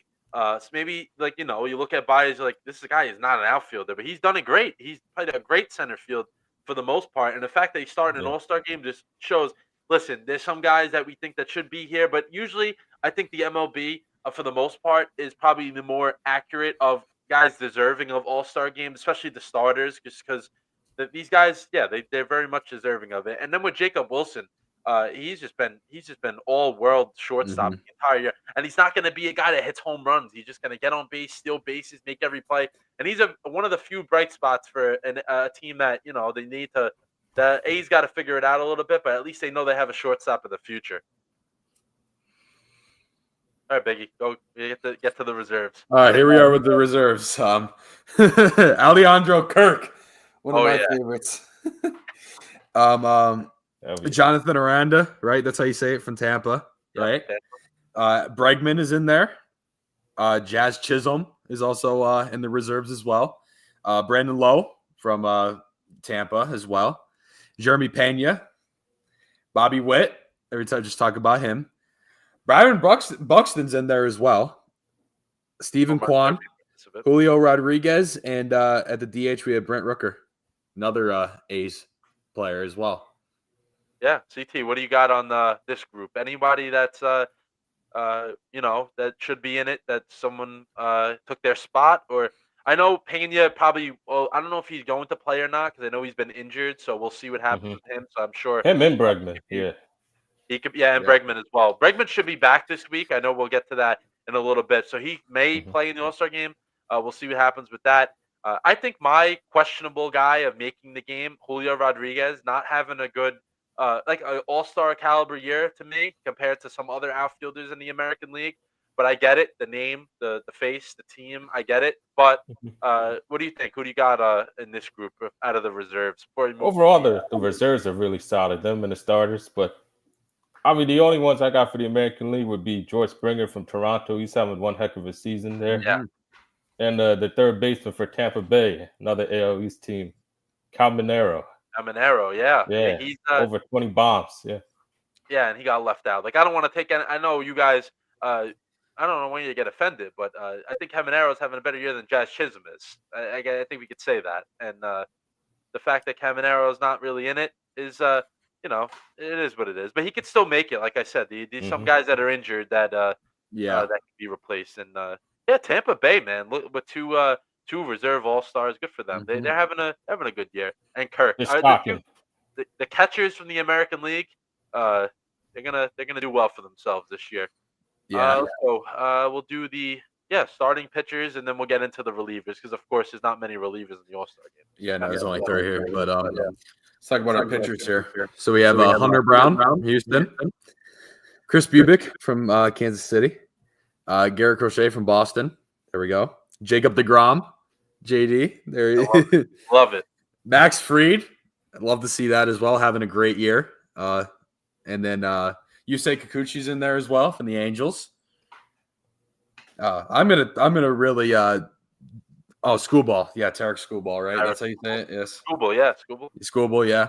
Shane Smith, and then Brian Wu from Seattle. Yeah, Shane Smith. He is probably the most the way his path to getting to this point has been insane. He was a Rule 5 draft pick. So pretty much, Biggie, if you're not too familiar with how that works, is so basically he was drafted, or his team that he was on before this, I don't remember off the top of my head, they didn't want him anymore. But in the Rule 5 draft, if you get drafted by a team, you pretty much have to be on the big league club. That's how that works. So the fact that he made the All-Star game on the White Sox and gotten to this point of pitching well for them, good for him. And then, of course, deGrom, man, that makes me so happy that he's gotten back to form. And then Max Fried, of course, has been another guy that's been great. But CT, the question I have for you is, who do you think they should give the ball to Tuesday night when they start this one up? Because I know there's some guys that may pitch on the weekend that can't pitch or start or at all in the game. You know, there's things happen like that. But if you had the choice, who are you giving the first inning to? Ooh. I was between 2 guys, between Skugel and Max Fried, but I would go Skugel. He's the best pitcher in the American League behind Max Fried. I would go Skugel. He's the legit number 1 ace. Yeah, and either him, to me, it was going to be either him or deGrom, just because deGrom's a veteran. He's made he's having a great year as well. Yeah, he's made a resurgence in his career. That's the only reason why I would consider him. But Skubal is, he's nasty, man. A lefty that's absolute gas. Oof, he's fun to watch, especially change up and sinker. Yeah, and this is the Tigers team that they're not going anywhere. This is a really good team. And then Biggie, just wrap up your American League squad, because I know you're an American League guy. So So we got our relievers here. We got our oldest Chapman in there, Josh Hader and Andres Munoz. Those are 3 studs, CT. Nothing really we can complain about with those 3 guys being in the game. I agree to that. I believe Hader is perfect in saves this year. Chapman has been untouchable with the Red Sox. Curious to see if Chapman's traded. That could be something that can happen. And then Munoz on the Seattle. Seattle's just rich with pitching. They have a really good, just good pitching staff there. But we'll move over to the National League starting with the catcher, Will Smith, who has been really good this year, just all around. Freddie Freeman starting at first base, so 2 Dodgers there to start it up. Ketel Marte, one of the lone bright spots for Arizona, who's they've had a tough year. Manny Machado manning third base once again from the Padres. This one makes me very, very happy. Finally, this guy is recognized for his good play. I know part of it has him not starting out good in certain years, but Francisco Lindor will be the starting shortstop for the National League. Ronald Acuna, who missed over a month to start the year, has been absolutely on fire. He will be starting, I'm assuming, right field, because that's where he plays. Pete Crow Armstrong and Kyle Tucker will man center and left, respectively. Those are 2 guys that, for this Cubs team, they didn't have last year, and it's showing how much they mean to them, and it's great to see. I mean, Pete Crow Armstrong pains me to watch him do good because of what team he was on before the Cubs, but he's been great. And Kyle Tucker is playing for a major pay raise very soon. And then DH, Shohei Ohtani, no surprise with that one. But CT, both obviously the American League's loaded as well, but I think this National League starting lineup, how do you sit here and make a lineup, first of all, with all these type of players you got? And then any guys you thought should be in the starting lineup that aren't? But first, let's start with how do you approach or dissect? Okay, so I have these 9 names in front of me. What the hell am I going to write in this order here? Yeah, the National League starters, it's legit. It's loaded, top to bottom through the lineup, 1 through 9. It's gonna be fireworks. I tell you that in Atlanta. And some of the snubs, I mean, I would go with JD's guy first, Juan Soto. He's having a great season, even though he started out slow. I mean, part of the reason why he didn't make the All-Star team, I believe, is because of the high expectations, and a lot of people out on the outside hate him. I'll be honest with you. But he's been outstanding in the month of June. He's really picked it up, over 900 OPS. He's been getting on base, over 20 bombs. He's really putting together a really good season. I got Andy Pages too. Really good season for the Dodgers. I mean, the outfit is really loaded in the National League, so it's hard to get everybody in the game. And Trey Turner for the Phillies having a great year as well. He's up there in the league in terms of total hits. And then the DH from the Cubs, Suzuki rakes, and he's a guy that knows how to drive and runs too for the Cubs. He's been really vital for the offense. Yeah, so you at least you had more gripe with the National League than the American League, which I mean shows that these guys are of course very talented. We're not going to take anything away from them, but Oh, also absolutely. it also I think something to talk about is that every team does have to have a representative, which may take away from another team in sending another guy. So like, Yeah, it's a hard thing. Yeah, it's very hard to pick the names and everything like that. But the Trey Turner definitely, I feel he should be in this game. But there's just not a lot of there's not room out there to put him in it. But you never know. Guys can, like you said, be out of the game, replacements. But you never want to be an all-star replacement. You want to be a legit all-star from the beginning. But we'll get to the reserves here. Catcher Hunter Goodman, probably the least known name, I think, out of all the All-Stars that have made it. Mhm. He probably is the least known name, but he's been good for the Rockies. Another Met, Pete Alonso, who's done great this year. Him and Freddie Freeman were jockeying for starting at first base. Either one of those guys could be starting. I don't really have any argument with that, but at least Alonso was in the game. His fifth All-Star appearance already. Ellie De La Cruz, I know there are some people that think maybe he should start at shortstop. I think Lindor. We actually got a comment about that right here. I don't know. I mean, I feel. Listen, before Lindor hurt that toe, he was batting over 300. So you gotta take that into account. He's playing injured as well. But I can see where that person's coming from the standpoint of Ellie. He's electrifying, and everybody wants to see Ellie De La Cruz. Yeah, the way he throws the ball, the way he swings it. Yeah, I mean, I get it. Ellie De La Cruz is must-see TV. Yeah, don't worry, he'll be in the game. Yeah, but I think Lindor deserves the starter. Yeah.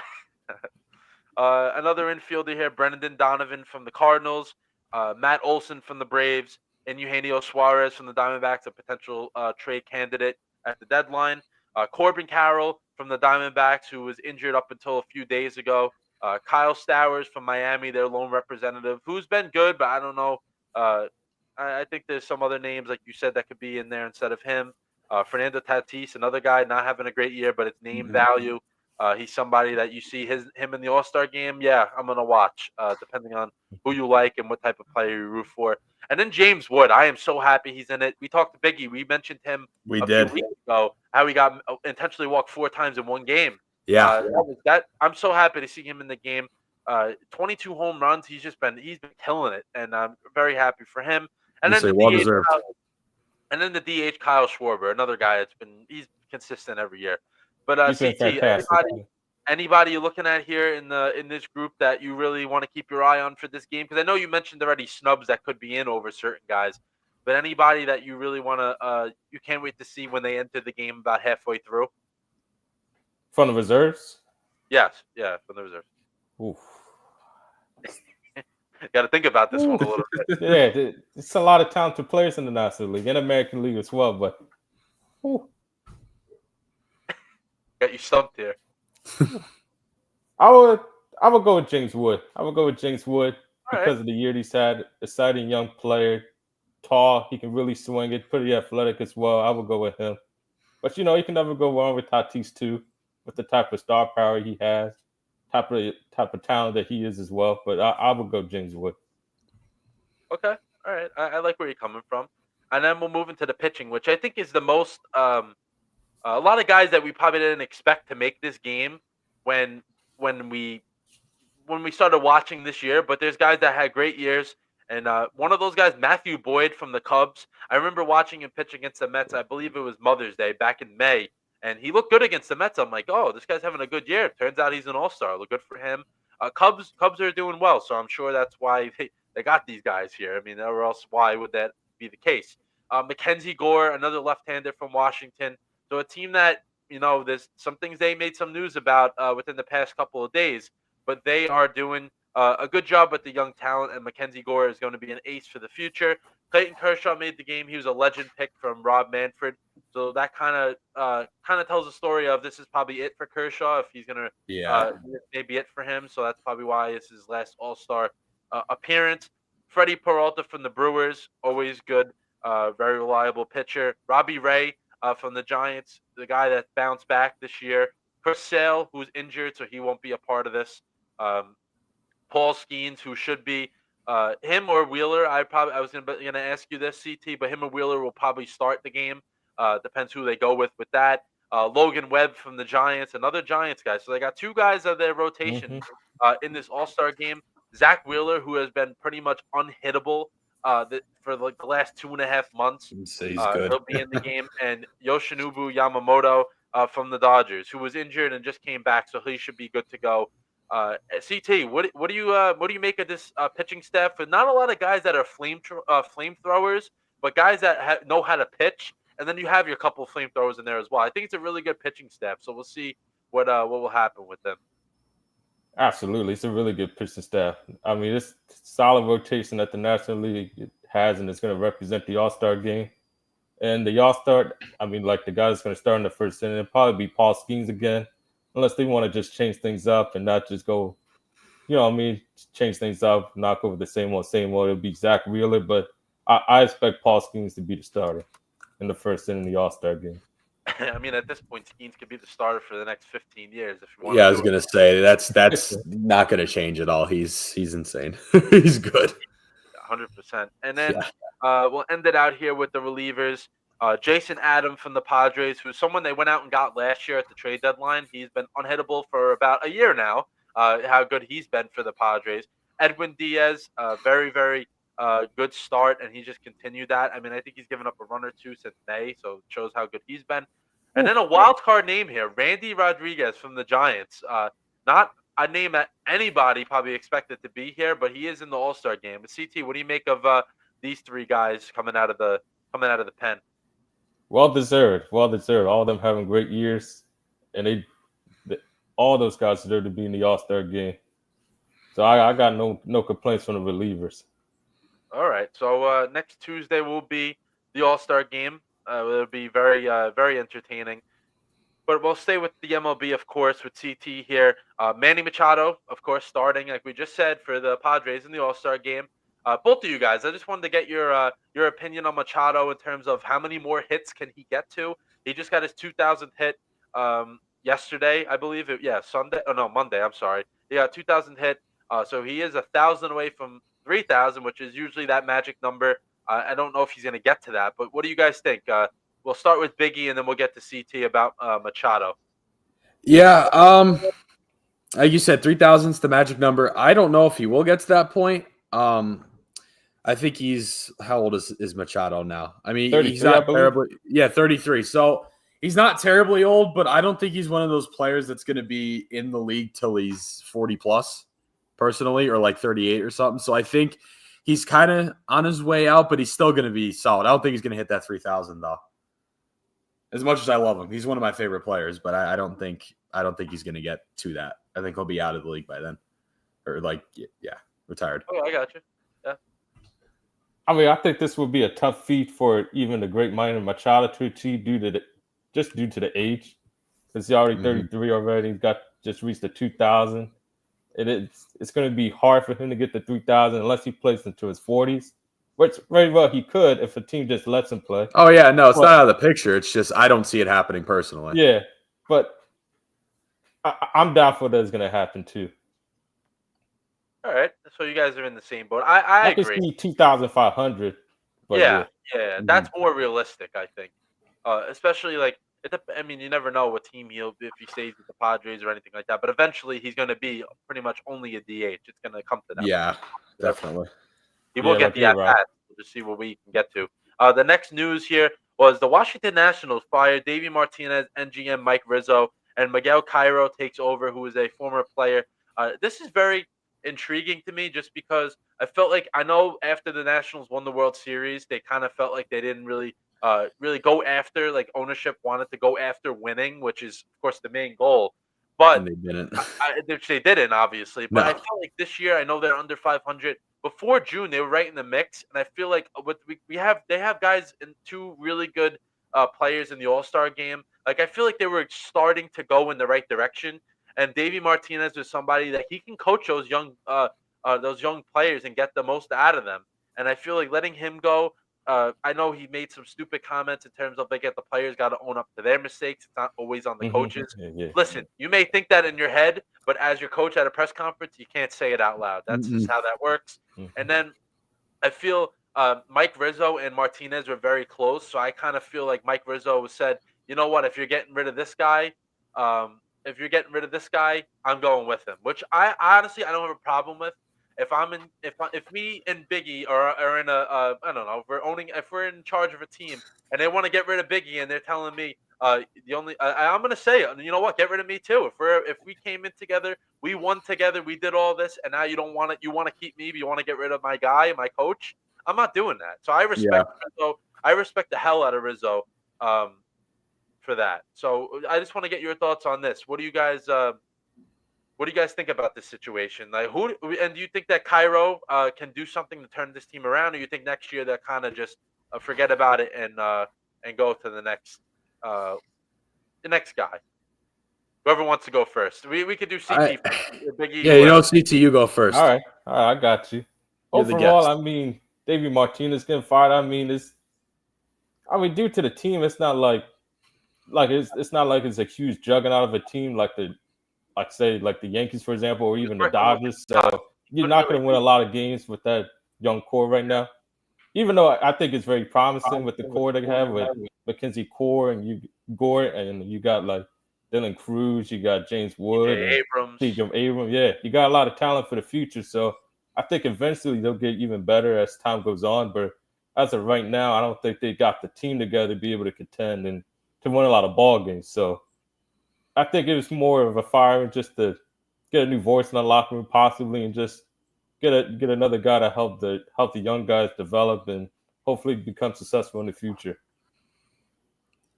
Yeah, I mean, it looks good. It looks good on paper. It does. But I think, like you said, they have a younger team around them. And I feel like nothing's really going to change for them, realistically. I don't think this, makes them any worse or any better. I think things kind of stay the same. And I think, like you said, a new voice in the locker room, that's a good thing. I think they maybe needed that, especially if they go, the manager and the GM both gone. That shakes things up quite a bit. You know what I mean? It's usually you lose one or the other. You don't lose both like at the same time. And like you said, JD, you respect them for going with him as well. You're not going to keep him. I'm not staying around either.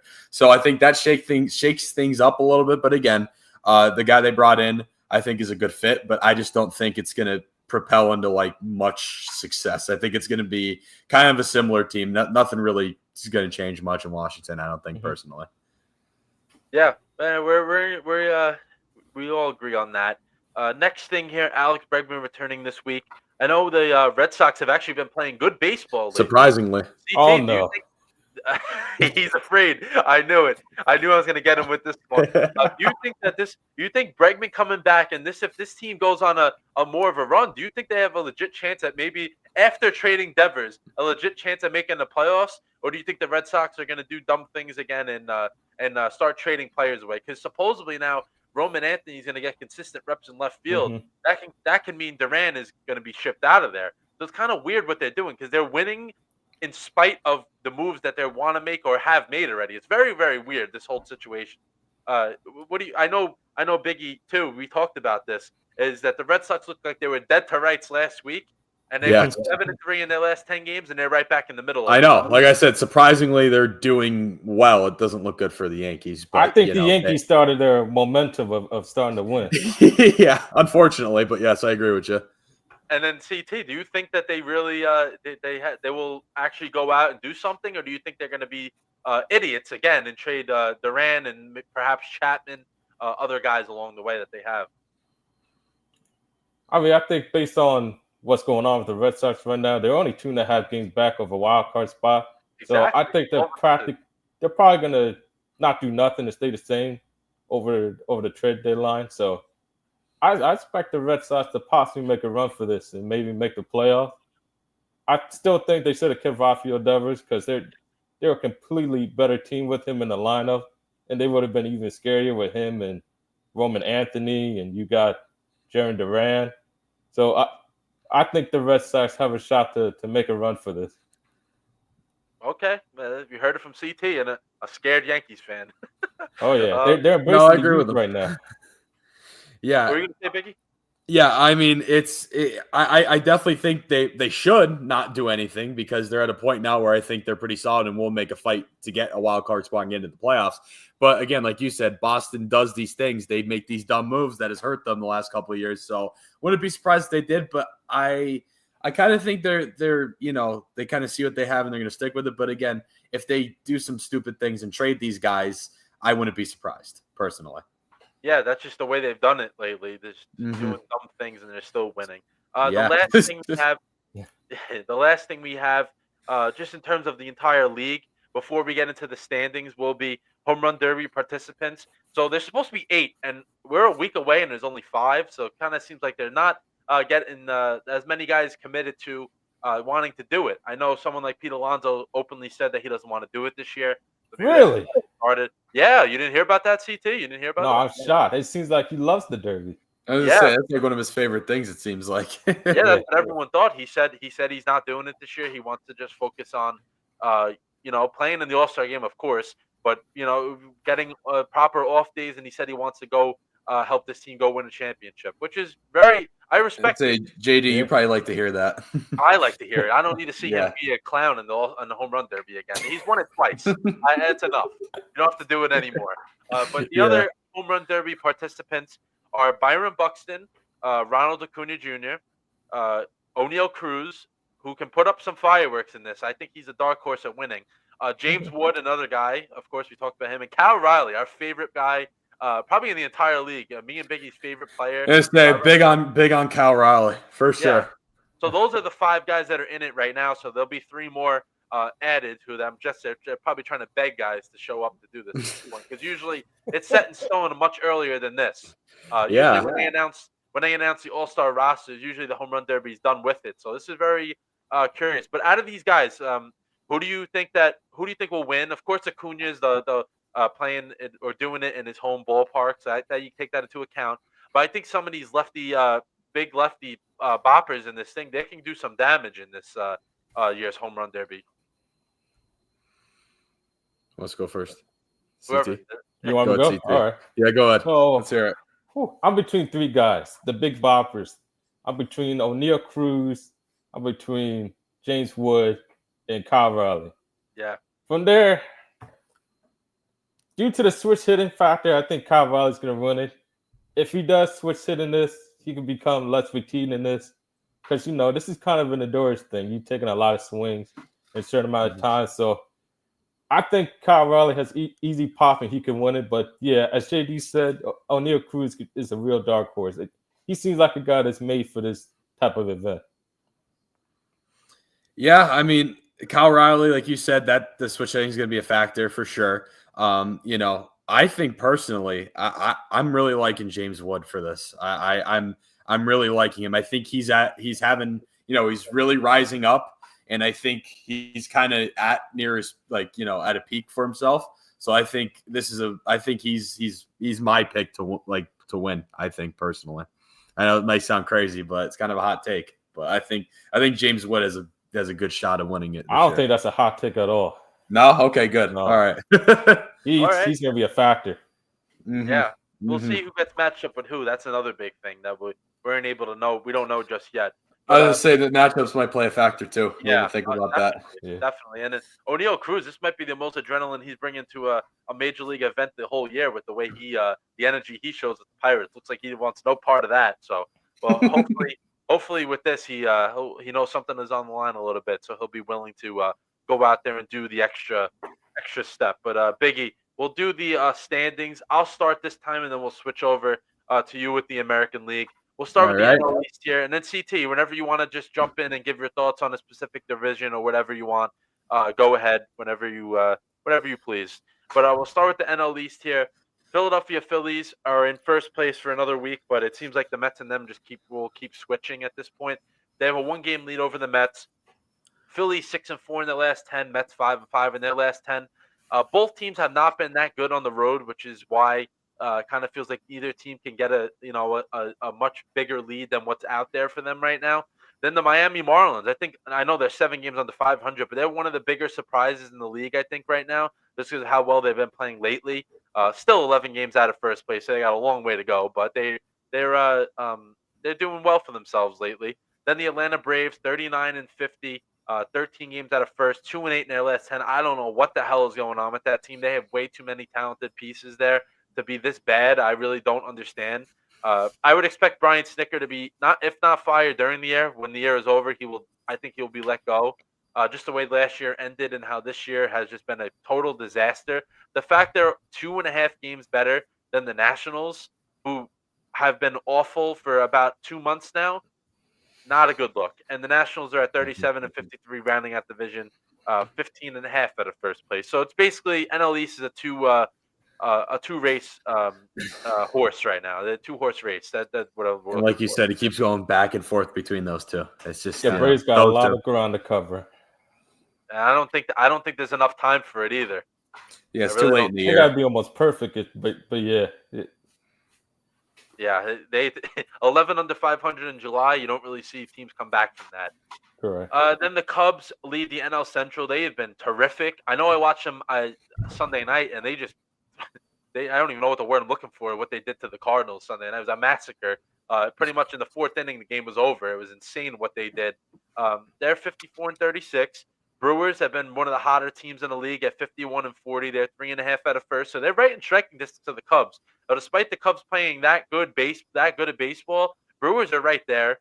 Cardinals at 48-43. They're 6.5 out. They've been okay recently. Nothing really to talk about. They're just kind of holding position. Reds at 46-45, 8.5 out of first. So they've lost a little ground after the past few weeks. They did good the last 2 weeks, and now kind of coming back down to earth a little bit. And then the Pirates once again occupying the last place at 38-54, 17 out of first place. So they're of course they're out of it. They have no chance. And then we'll go to the NL West with the Dodgers, 56-36. They are 5-5, so they're playing 500 baseball over their last 10. I'm sorry, it's the Giants in second now. A little bit of a jump. I did not expect that one got me a little bit. The Giants at 50-42, 6 games out of first. They're in the wild card though. They're right in the mix of this thing. And the Devers trade, I know Devers hasn't really produced that much for them just yet, but the team has been better. The team has been better for them. Yeah, he'll pick it up by the time the playoffs roll around. I think so too. I agree. And then the Padres 48-42, they're 7 out. So they have the same amount of losses as the Giants, just 2 less wins, which is why they're a game out. And then they're 4-6 in their last 10. So they haven't been too great lately, but they're still playing good. And we said the Padres, if they're in a potential, if they have the potential of making the playoffs, they will be very aggressive. They're one of the more aggressive teams in the entire league, depending on whatever year it is. We saw what they did last year, and they will not be afraid to do that again. And then the Diamondbacks are in 4th. This is a team I think should be number 1 seller at the deadline. I know they're only a game under 500, but they're just not going to go anywhere. I don't think they are. I know a name, Suarez. Yes, and Eugenio Suarez, definitely. I could see Merrill Kelly traded. Zach Gallen, maybe. There's a few guys they got on that team that could definitely be trade pieces for sure. And they're 10.5 out of first place, 4-6 in their last 10. So they're either holding ground or slipping. So I don't really think it's going to be anything. It's unfortunate because they can really hit. Yeah, they can hit, but their pitching has just not been there this year. And I feel that's the thing. Like they don't look like there's usually teams that hover around 500 for a decent amount of time. And you look at them, you're like, okay, this team can go do something. I don't think this is the team for that this year. And then last place, of course, the Colorado Rockies at 21-70. They are just embarrassing. Every week, JD, we talk about how bad they are. Every week. And it seems like it's getting worse as they're 3-7. Yeah. Nothing better at all. 34.5 out of first place. I would love to know what the record is. I would love to know what the all-time record is for finishing in the year. We got to find that one out. But yeah, Biggie, you want to take over the American League here? Who a new first place team. Yeah. And even when we were talking about this last week, I was talking about the Yankees, how, these stupid little mistakes they make could catch up to them. I didn't think Toronto would be number one. I was expecting Tampa Bay to take over if the worst case scenario, which did happen, happened. But Toronto is in first right now. The Blue Jays 9-1 in their last 10. That is very, very good. 53-38 this year. I mean, they've really they kind of shocked me. Again, like I said, I remember, you probably remember me saying it last week. If anyone was going to be above we're saying Tampa Bay this, Tampa Bay that, but Toronto, wow. And then second place, the Yankees. Gritty. I mean, what's that? No, I was saying that Toronto's just a gritty group. Yeah, they are, and it's a team that we really didn't expect to do anything this year, especially with all the talks of them trading Guerrero at the beginning of the year and stuff like that. I mean, they've really like proven everyone wrong this year. And then the Yankees, it's 3-7 their last 10. They fall to second place. They're now 3.5 games out of first. I mean, you get swept 2 weeks in a row. What is going on? Like I was saying, those stupid little mistakes they caught up to them, and look where we're at. And then Tampa Bay, they're 49-42, right behind the Yankees. They're 4 games out of first. They are 3-7 as well in their last 10. So they kind of fell off a little bit too. Boston, like we just talked about, they're picking it up a little bit.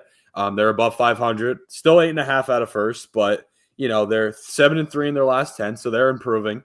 And then Baltimore just they've won 6-4 in their last 10, but still just a disappointing year for them. I've said that every week. Just a bad year for them. And then let's move on to the AL Central here. The Detroit Tigers. You know who Boston reminds me of? When they had Devers, of one of the OG squads, when they had like a really good, like Rafael Devers, he reminds me of like Big Papi. Oh yeah, Durant, okay. Ellsbury, yeah, like back in the early 2000s, like Justin Pedroia, yeah, that's a good comparison. Yeah, I like that. Yeah, as much as I hate the Red Sox, I like that comparison. The 2020 version, yeah, yeah, yeah. And then we'll move on to the Central here. The Detroit Tigers just continuing to dominate. Killing it this year. Love to see it. I've talked about it so many times. I saw a game out there last year, had a blast. Been following the Tigers a little bit more since then, and seeing them do well is awesome because I know they haven't been, and Detroit in general, sports-wise, hasn't. So this is great. Another Detroit team finally doing well.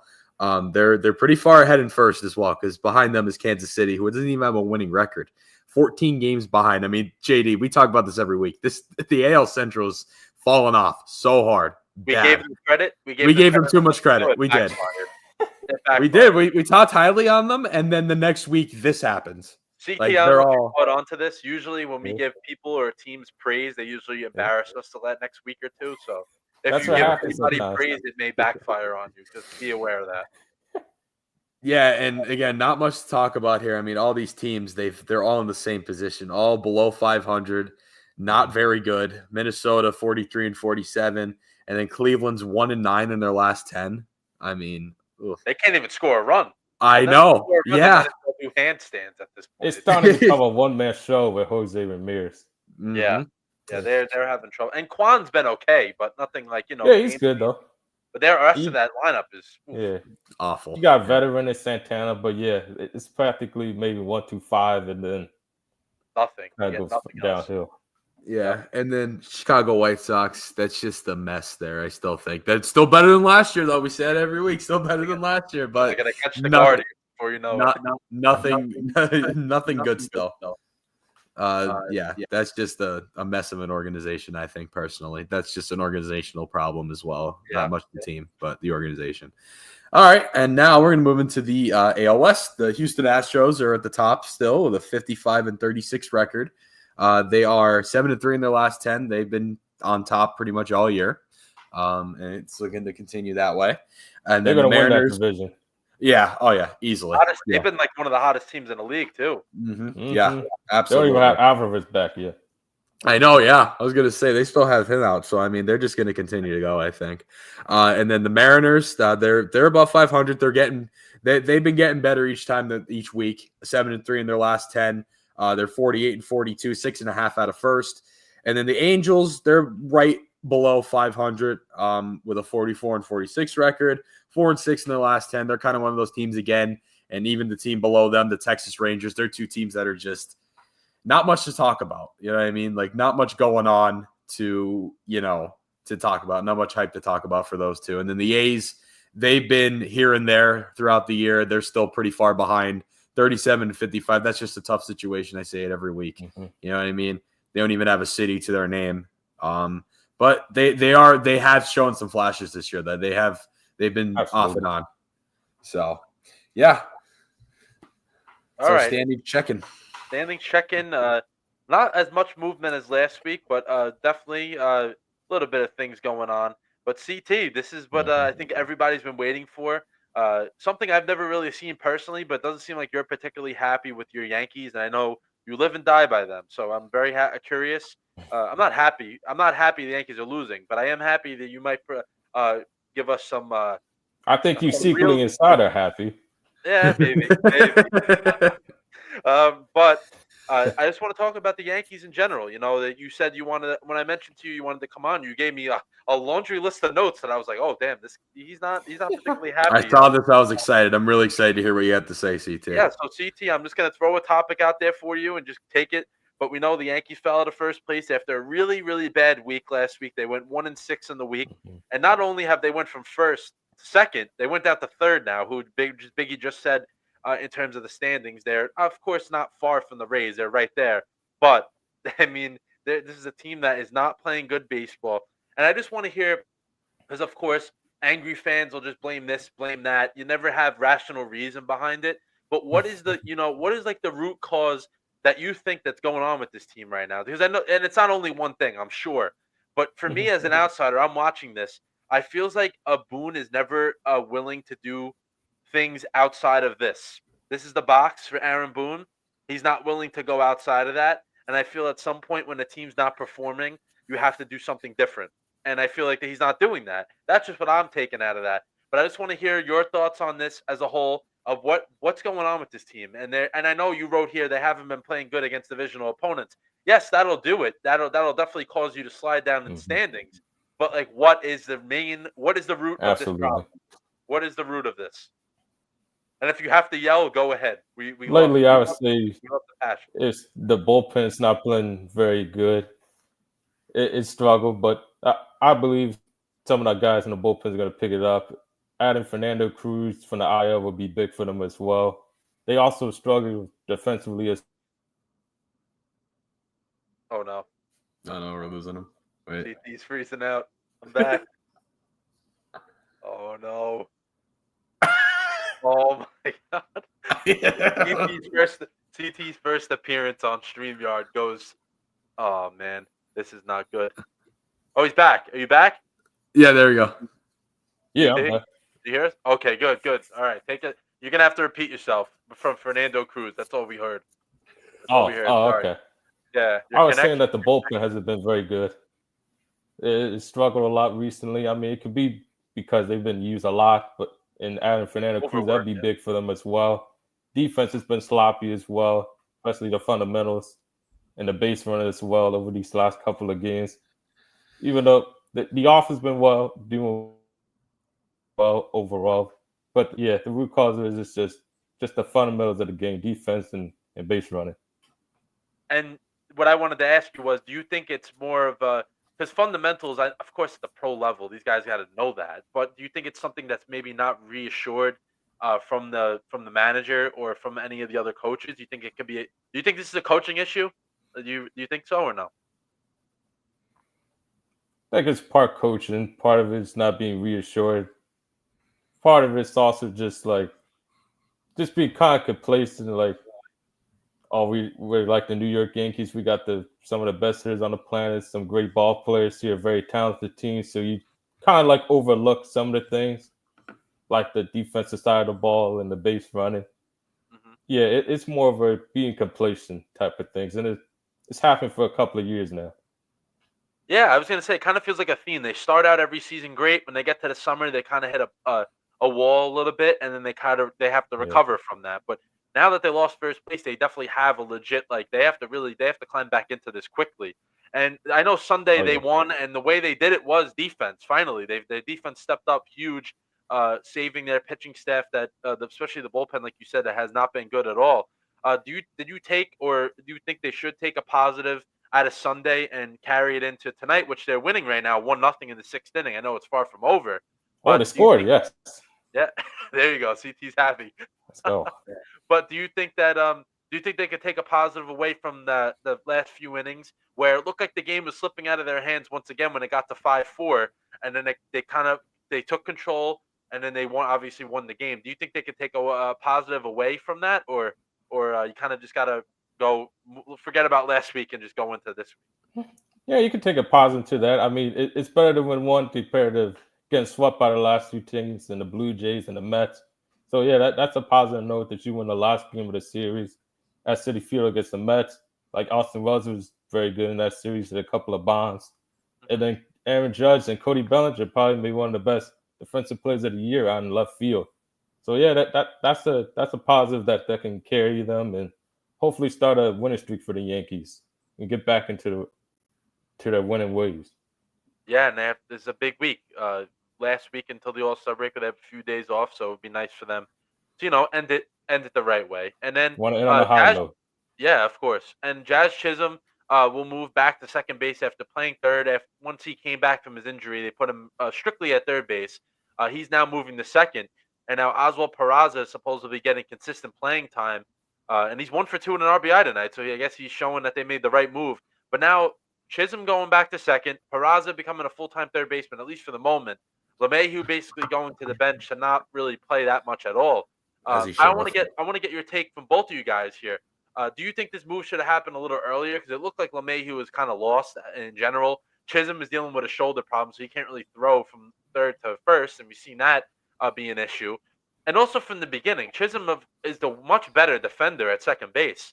I don't understand why they even did that from the beginning. Biggie, you want to take this one first, and then we'll get to see. Yeah, I think I did talk about this in one of our earlier episodes. LeMahieu has just been bad, like in general. Yeah. He hasn't been, what he was a couple of years ago when we first got him. He hasn't been good for us. I think, it should have happened a little earlier, but I think the way we've been playing and now the situation we're in, it's like, okay, like you said, Boone, he has, tunnel vision, I think, a little bit, but I think this was something he's like, okay, I have to do this. Look at where we're at. Let's switch some things up. And like you said, Chisholm, he was out for a decent, like a couple, what was he on, a 10-day IL not too long ago or something like that? He was out for a little bit. He's still, I feel like he's still recovering a little bit. He's not as good as he was pre-injury, like in the beginning of the season, because he started out the year pretty good. So yeah, I think these moves were necessary 100%, especially LeMahieu. I think them taking LeMahieu out was good. I think they needed to do that. I like the move of bringing Jazz Chisholm back to second base. I think he's more of a natural second baseman with his range and athleticism. I mean, I would possibly still try DJ at third base with him and Peraza because DJ's got a overall better bat than Peraza. Good fielder, but yeah, he's just limited in terms of just athleticism in his stage of the game for him. Yeah, definitely. Until they get Suarez from the D-backs. That would be big for them. That would fill a huge hole at third base. Gaping hole at third base. And I know he can hit. Yeah, and of course he can hit homers, and he's a good player. And the next thing we had to get to here is the infield has been very, very up in the air pretty much this whole season. And then Volpe, the Volpe dilemma. So, CT, I know you have a couple of strong takes on him. And Biggie's shaking your head. I guess you want to jump in on this one too? You want to jump in on the Volpe parade here? Yeah, we kind of mentioned it earlier. Besides the on-field stuff, I mean, Anthony Volpe's had a bad week, bad weekend, bad couple days. A lot of things happening, not even just on the field, off the field as well. Let's talk about his father getting into it with a Blue Jays fan. That doesn't look good on you at all. I mean, it's not you directly, but it's still your father, and you're a professional baseball player for the most popular baseball team in the country. Not even just the country, the world. Realistically, the Yankee brand is everywhere. So that does not look good. You're already taking some heat, and you have a lot of expectations on you, and Volpe has. And he's lived up to it somewhat, but he's not at that point yet. So, it's been rough for him. But I want to hear what CT has to say because I did talk about it a little bit earlier. So let's hear what he has to say. I mean, part of it, Anthony Volpe being a first-round pick, he has some really high, unrealistic expectations to be like some people calling him the next Derek Jeter. I thought part of that was unfair, but it is what it is, him being basically a replacement for Jeter. Overall, in the short term, I would say not get rid of him. He's still, overall, over the last couple of years, still like, in my opinion, a league average to a slightly above average shortstop in the He's MLB. still very young, too. You know what I mean? So even though he's made a lot of errors this year and he had a bad throw earlier in this game against the Mariners, I still think you don't get rid of him right now.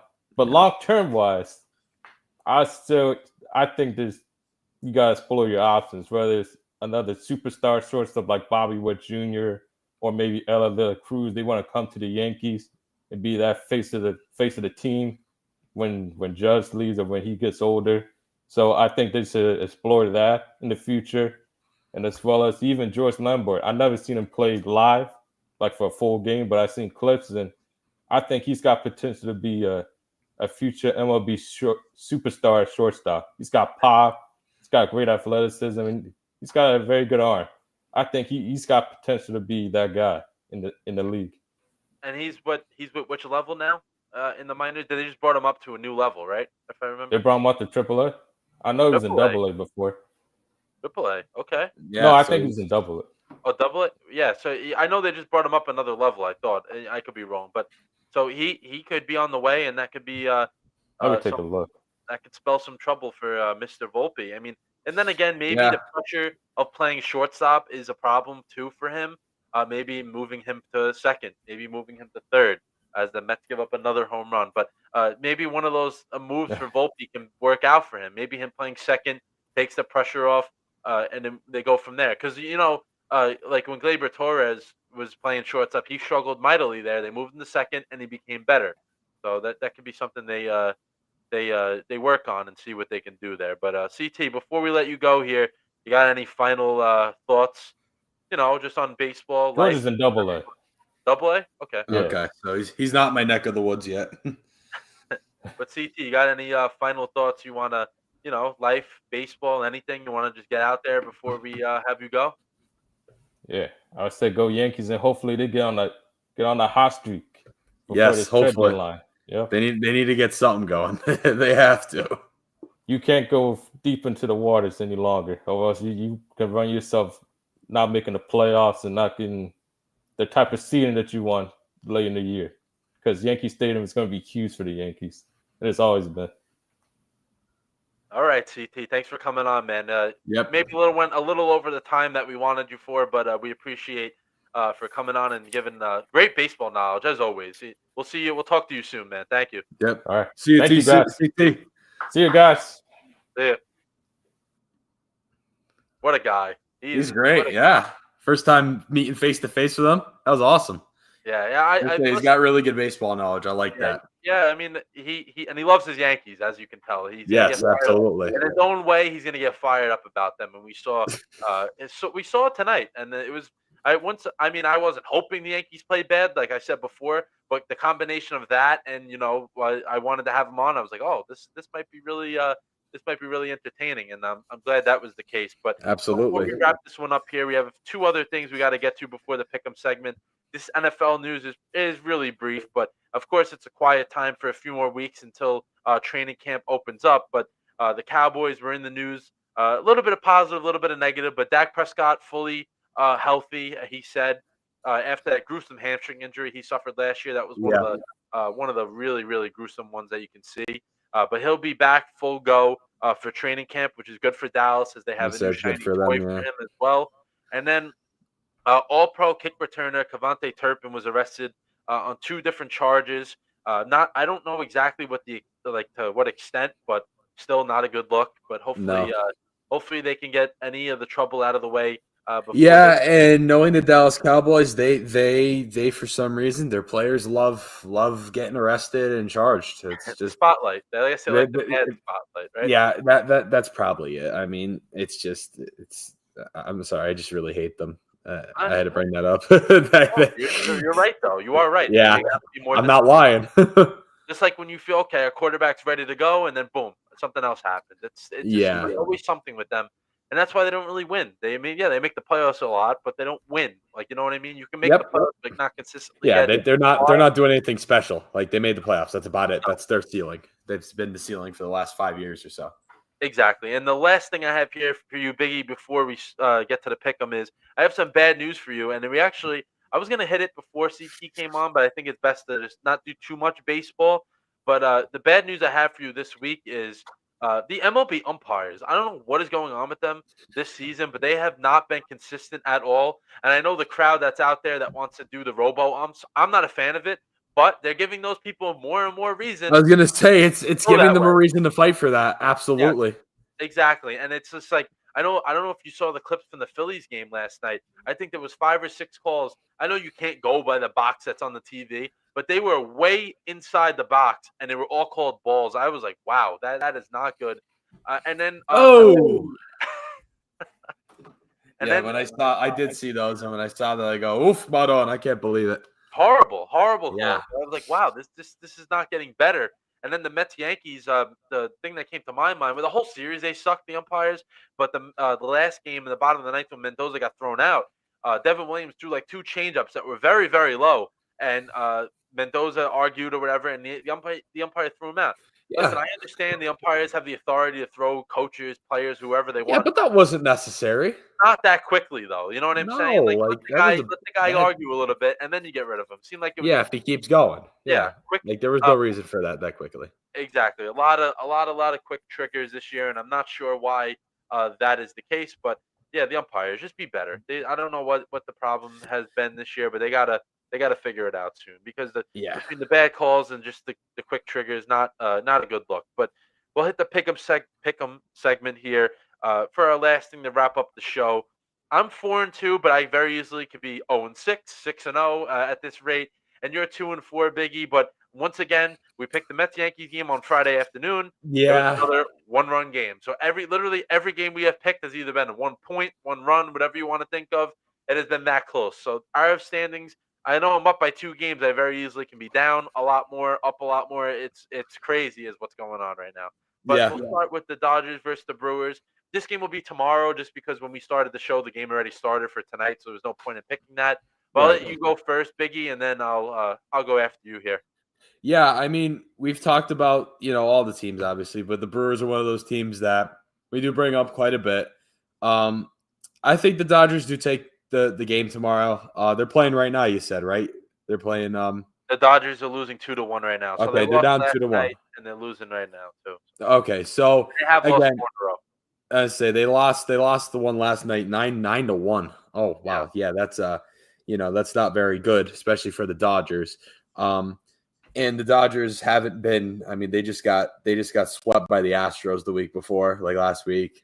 The weekend, I should say. And then, they're not as bad as the Yankees, but they just got beat by an Astros team who's good. But you're the Dodgers. You're one of those, higher end teams that shouldn't be losing 18-1 like that in an opening game of a series. You know what I mean? And then even to get swept after that too is just, I mean, that was probably a momentum thing for Houston, but yeah. But anyway, but then you go into the series with the Brewers. You're down, you lose 9-1 the first game, and you're down right now in the bottom of the 7th, 2-1. Close game, but you're still down. But again, I think it's the Dodgers. I don't think they get swept 2 weeks in a row. If they do, that's kind of crazy. So I'm going to take the Dodgers tomorrow to, not get swept, avoid the sweep, avoid the brooms. What score you got? I'm going to go with a 4-2 Dodgers win.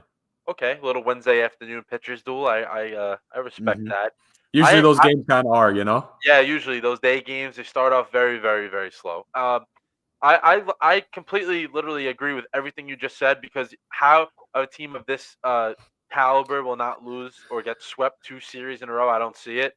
Especially, I mean, right now they very easily can come back and win this game, but they are losing once again. So it kind of proves our point a little more as the fact that they're not going to lose 6 in a row. We really don't believe that. So I'm going to go with the Dodgers 6-3.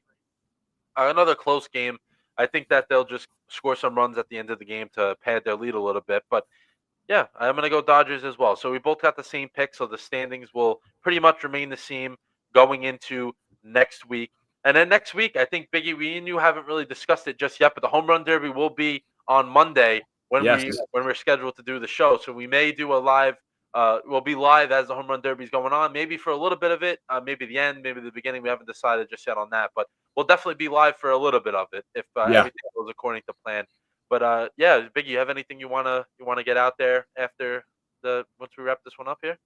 Yeah, no, I mean nothing sports wise, but if I didn't have a chalked moment this week, but if I did, it would be my whole situation with my new album that came out. I don't know if you knew all about all that. Yeah, I heard about it. On my music side of things with TJ Productions and my personal music, I released an album supposed to come out June 28th. Only got on YouTube because all the other streaming platforms for some reason were like, "Oh, you covered one song and you paid for a license? Yeah, you're not available in any country."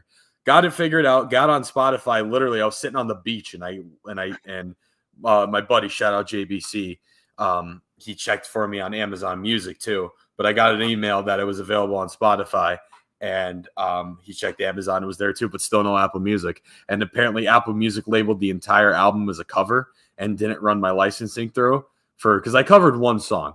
The 8 tracks, only one of them was a cover. So it labeled the whole thing as like a cover, I guess, and it did it like every single song somehow. And the licensing was only for the one, so it made the whole thing unavailable, and they got it fixed this morning. So officially out there, Broken Chains, my 3rd album. Have a listen. There we go. But yeah, got to figure it out.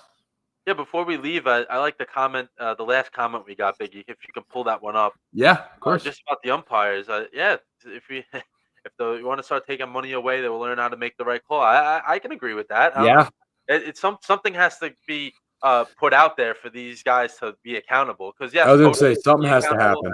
The umpires aren't accounted for. No one holds them in check. I agree with that. So yeah, they take away a little bit of their paycheck. I wouldn't mind that to see. I mean, I'm not rooting for guys to get money taken away from them, but if they're not going to do their job, why should they get paid what they get paid? Right. But that's a perfect ending to the show right there. But that'll do it for episode 53. I just want to encourage everyone to go out there, follow the TikTok, Instagram, YouTube, everything we got going on. Thank you, CT, for if you're watching, for coming on and coming on for a little over, maybe a little longer than he needed to be on. But yeah, very nice. Maybe we'll have him come back next week and for the home run derby. Yeah, maybe we'll do that. We'll reach out to him. But yeah, that'll do for episode 53. For Biggie, I'm JD. See you guys.